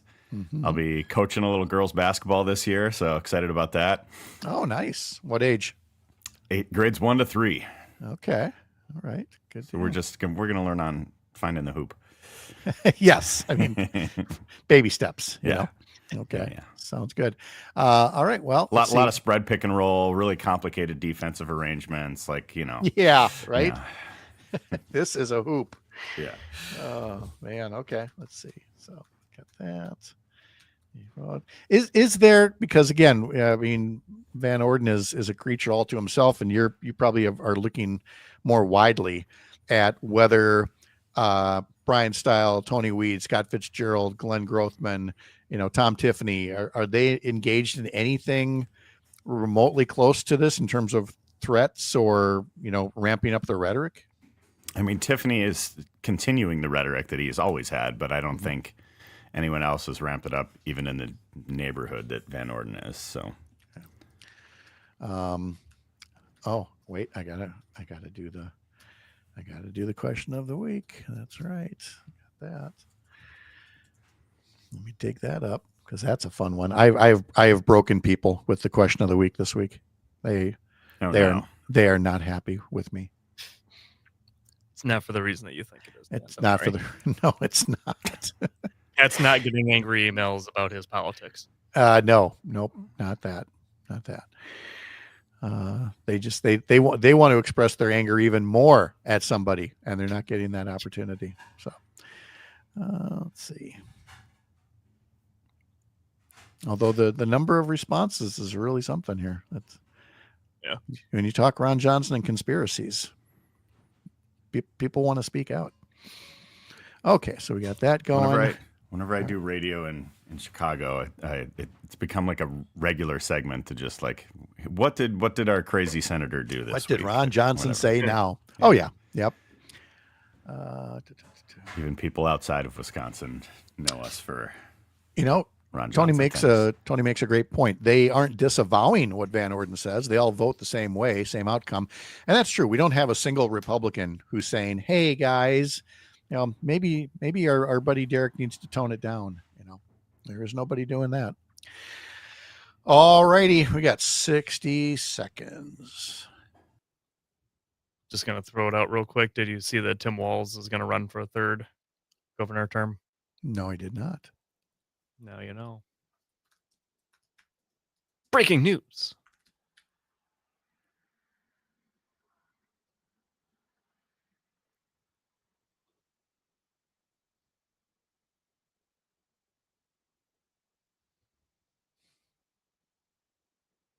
"30 seconds.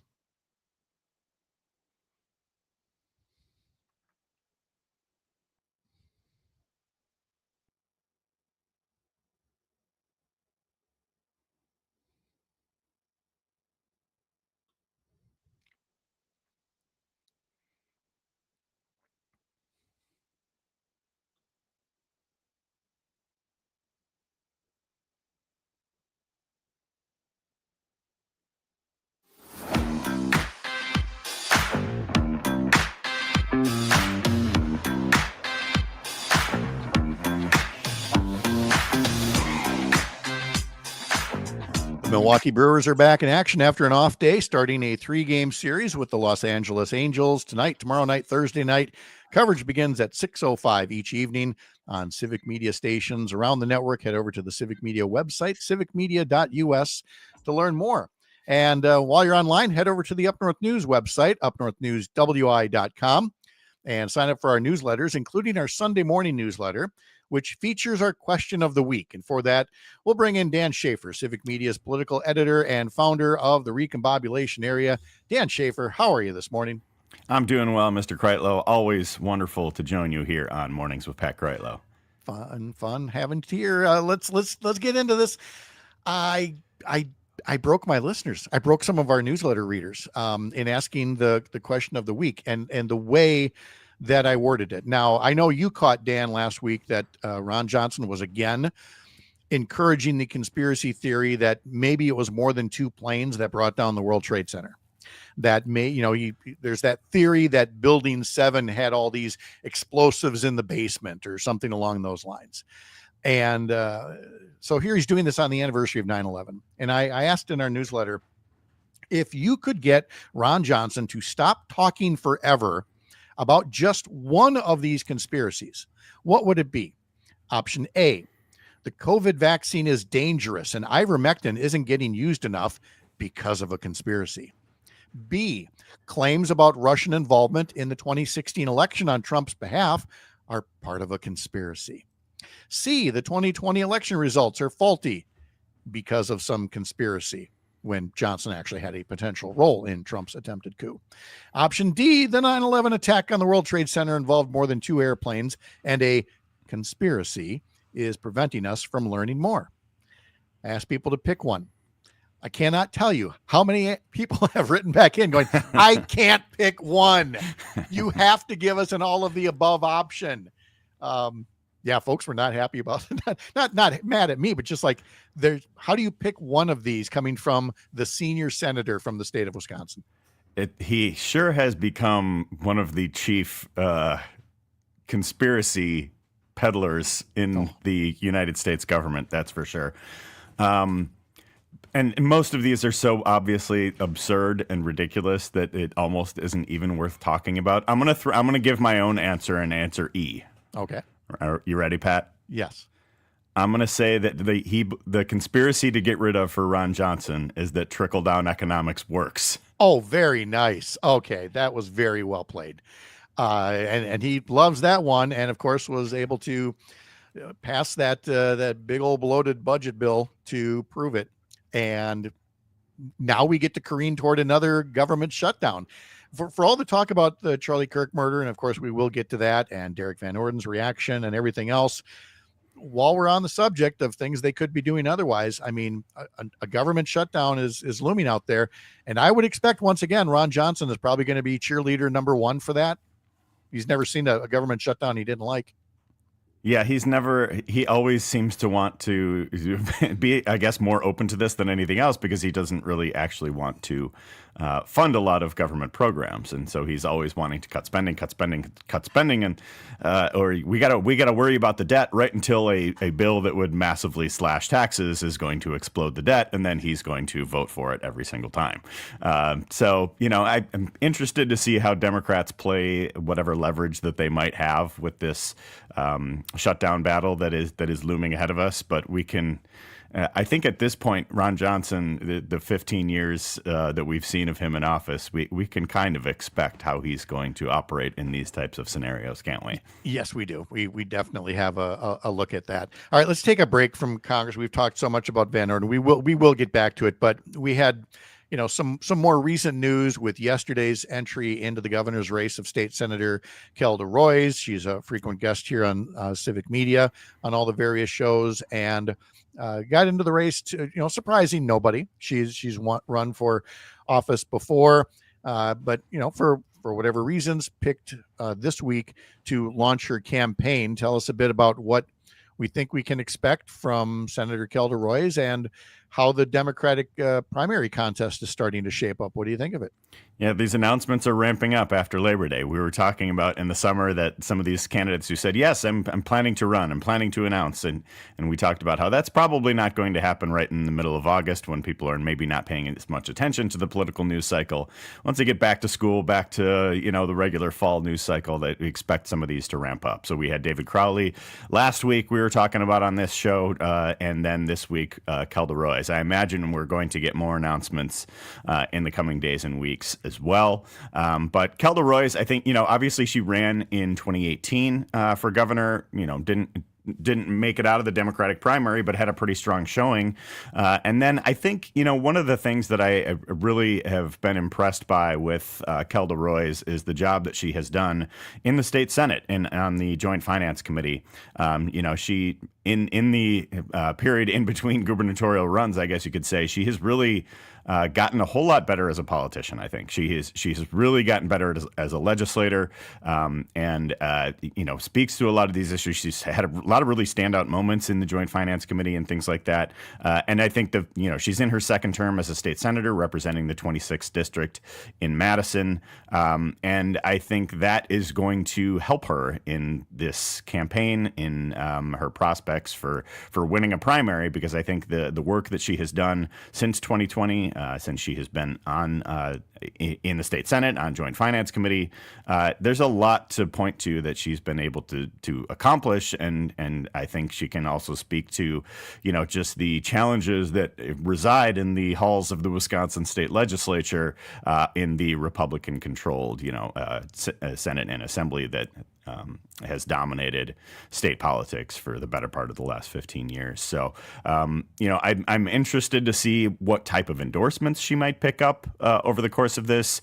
She having a lot of work on reproductive rights in her background. I do imagine that some of those groups will be getting behind her in this. But I'm interested to see which other state legislators, which other community leaders, other groups might be endorsing her in this run, and where some of those groups are lining up, and what is going to shape up to be a pretty crowded primary, I think. Yes, it is. And yes, you're absolutely right that some of these groups will get a lot of scrutiny. I'm sure they're feeling a lot of pressure from one candidate or another to say, look, I'm your favorite. I've done more for you than anybody else. And some groups will endorse. And I'm sure there'll be some other groups that say, there's multiple good candidates. We will just wait and help you in the general, which is really what no candidate wants to hear when you're in a crowded primary field. You want to get whatever extra dollars or door knockers that you can possibly handle. However, you've got what we said was going to be happening here. You've got a primary now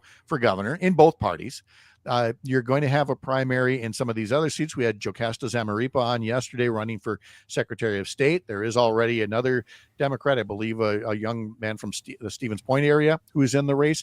We talked to Emily Berge earlier today, one of 3 Democratic candidates in the 3rd Congressional District. We're going to have candidates multiple candidates running in primaries in various legislative races. We're going to probably have story about another one tomorrow in the 17th Senate district here. So, Dan, never mind the candidates. We always say candidates, just get used to it. There's going to be a primary. Now we got to talk to voters and get them used to the idea that, you really got to pay attention and you really got to go vote come August. Yeah, I think there's 2 things that I see as primaries being a benefit to Democrats in this election cycle. One is I think Democrats have avoided primaries to their detriment, I think, to a certain extent in the past. And I think there is this iron sharpens iron quality that can come from having a competitive primary.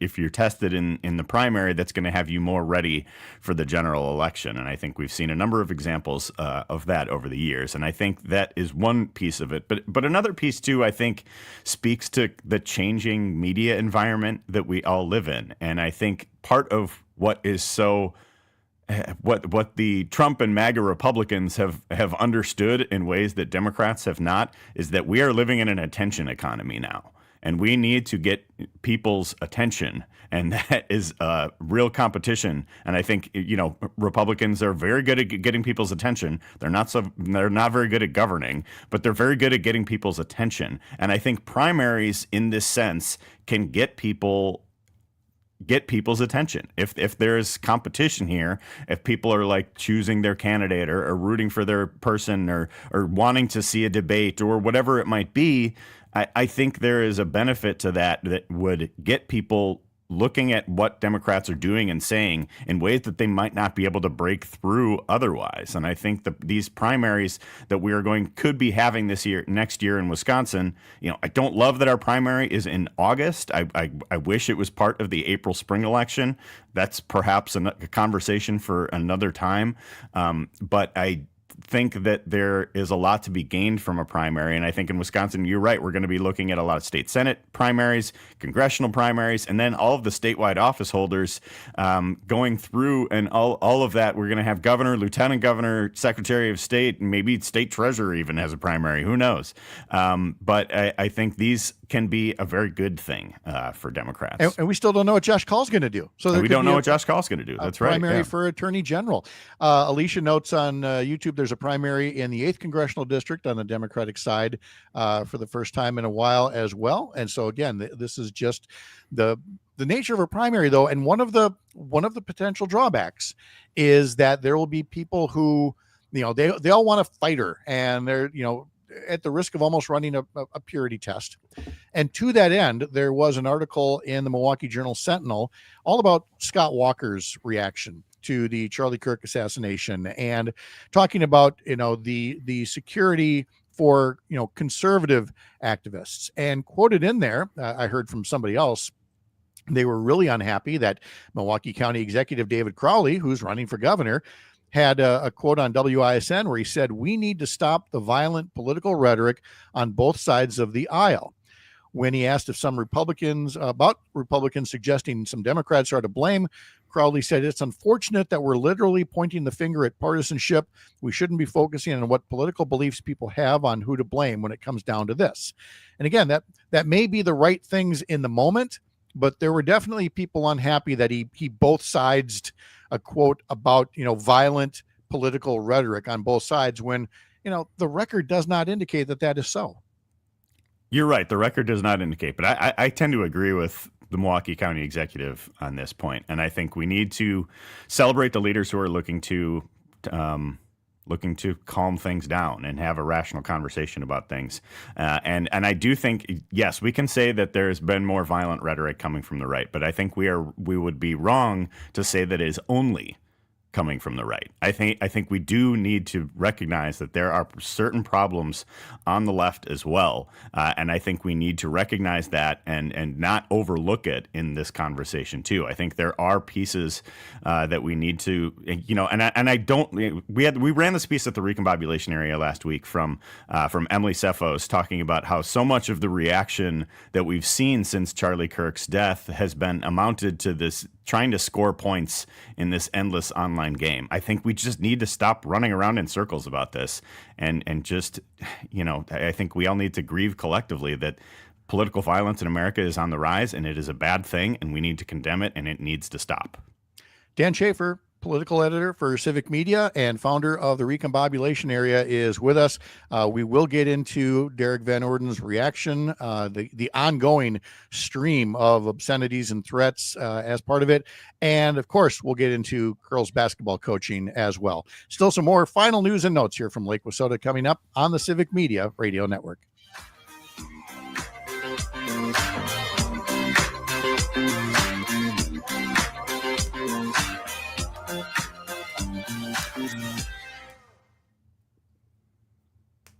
Right. Let's see. What does Tony got here?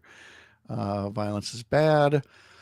What are we doing to stop it? That's the question. And the right is fanning the flames. The left is hand wringing and wanting to stop it. That's where my frustration lies. Yeah. So we got fanning and we got hand wringing. Fair enough. There's your two parties.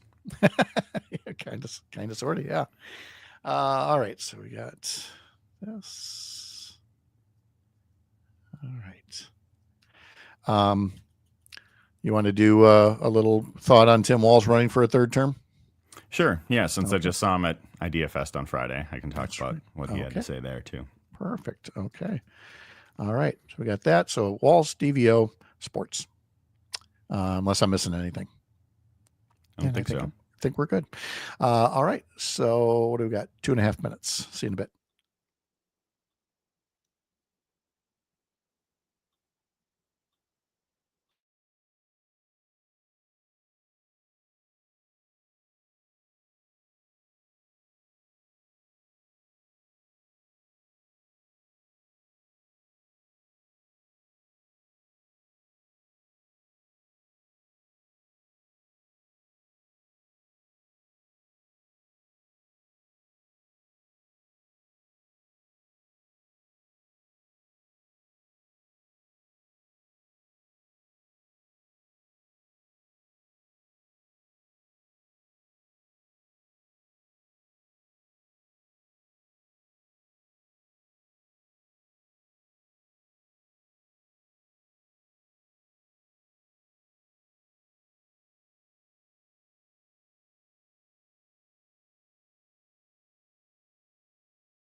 Back in 30 seconds.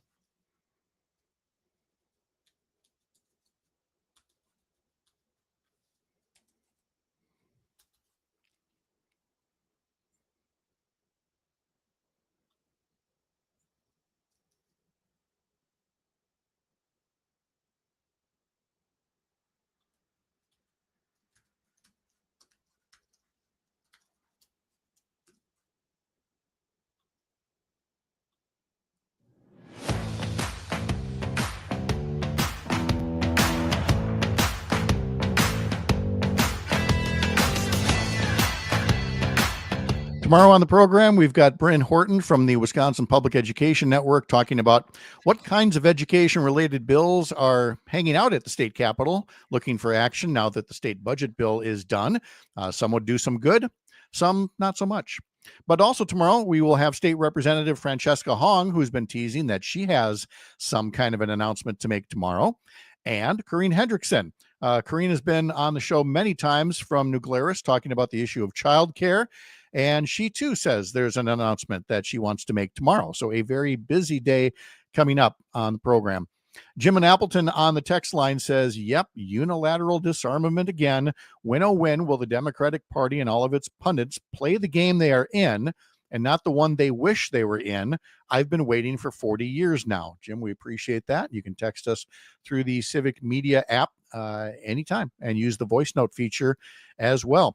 Let's bring Dan Shafer back in, founder of the Recombobulation Area and political editor for Civic Media. And we were all set to talk about Cap Times Idea Fest last week anyway. You talked to Minnesota Governor Tim Walz, who was one of the speakers last week.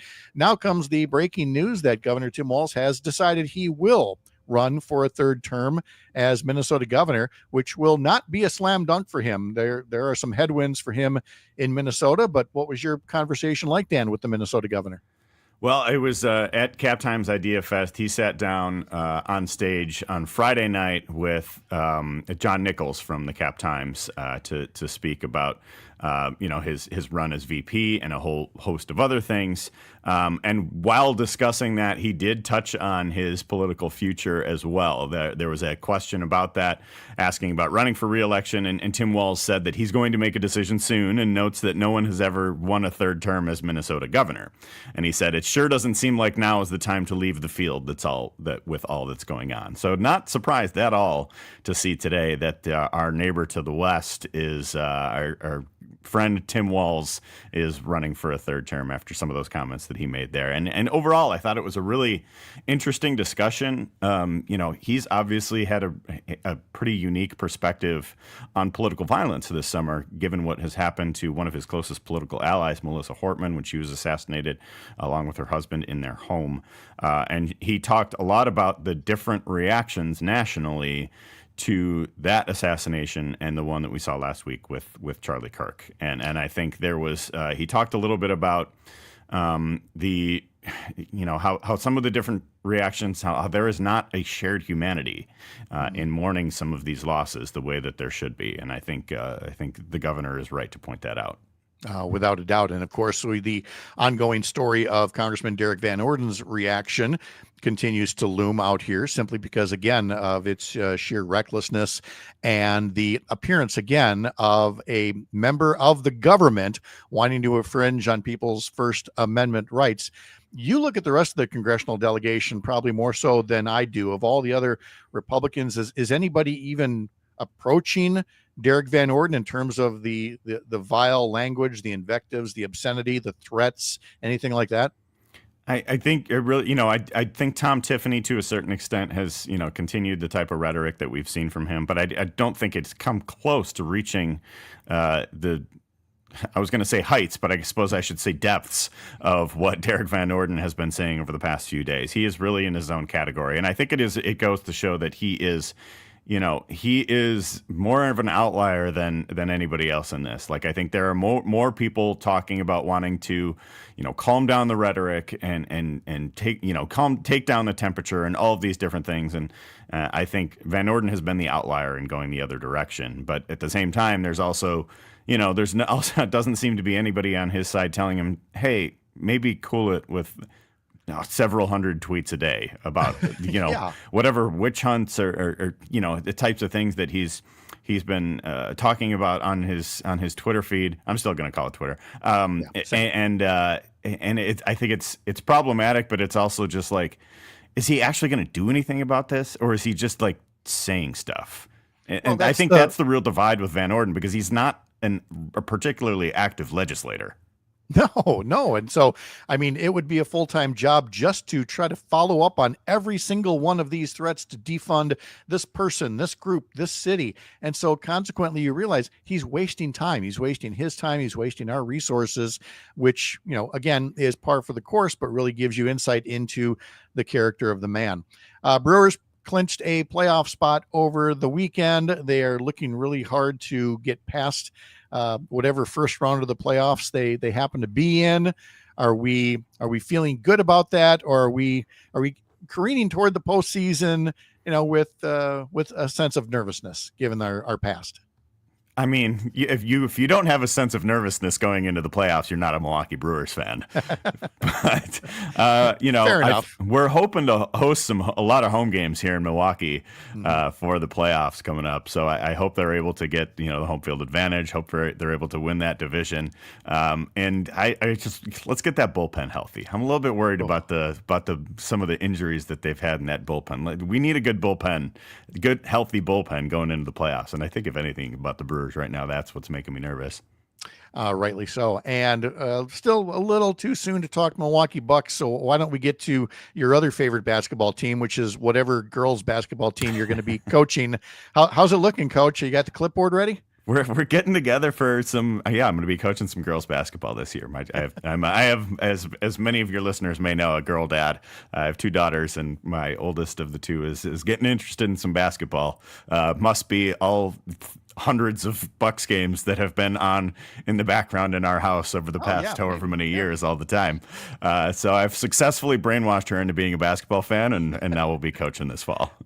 That'll be fun. I'll be looking forward. Kind of like talking to Joseph Becky and Jimmy Koska to hear about the games that are getting coached. So I hope it's a lot of fun and takes your mind off of the news business for a little while here. Dan Shafer, again, follow him at the Recombobulation Area. Thank you very much for being part of things today, Dan. Have a great day. Thanks so much, Pat. Be well. All right. And again, it's the recombobulationarea.news is what I meant to say there. I'm Pat Kreitlow, founding editor of Up North News, part of Courier Newsroom, a pro-democracy news network. Thanks for being part of our Tuesday. Enjoy the rest of your day. We'll see you Wednesday morning, bright and early, 6 a.m. right here, back up north.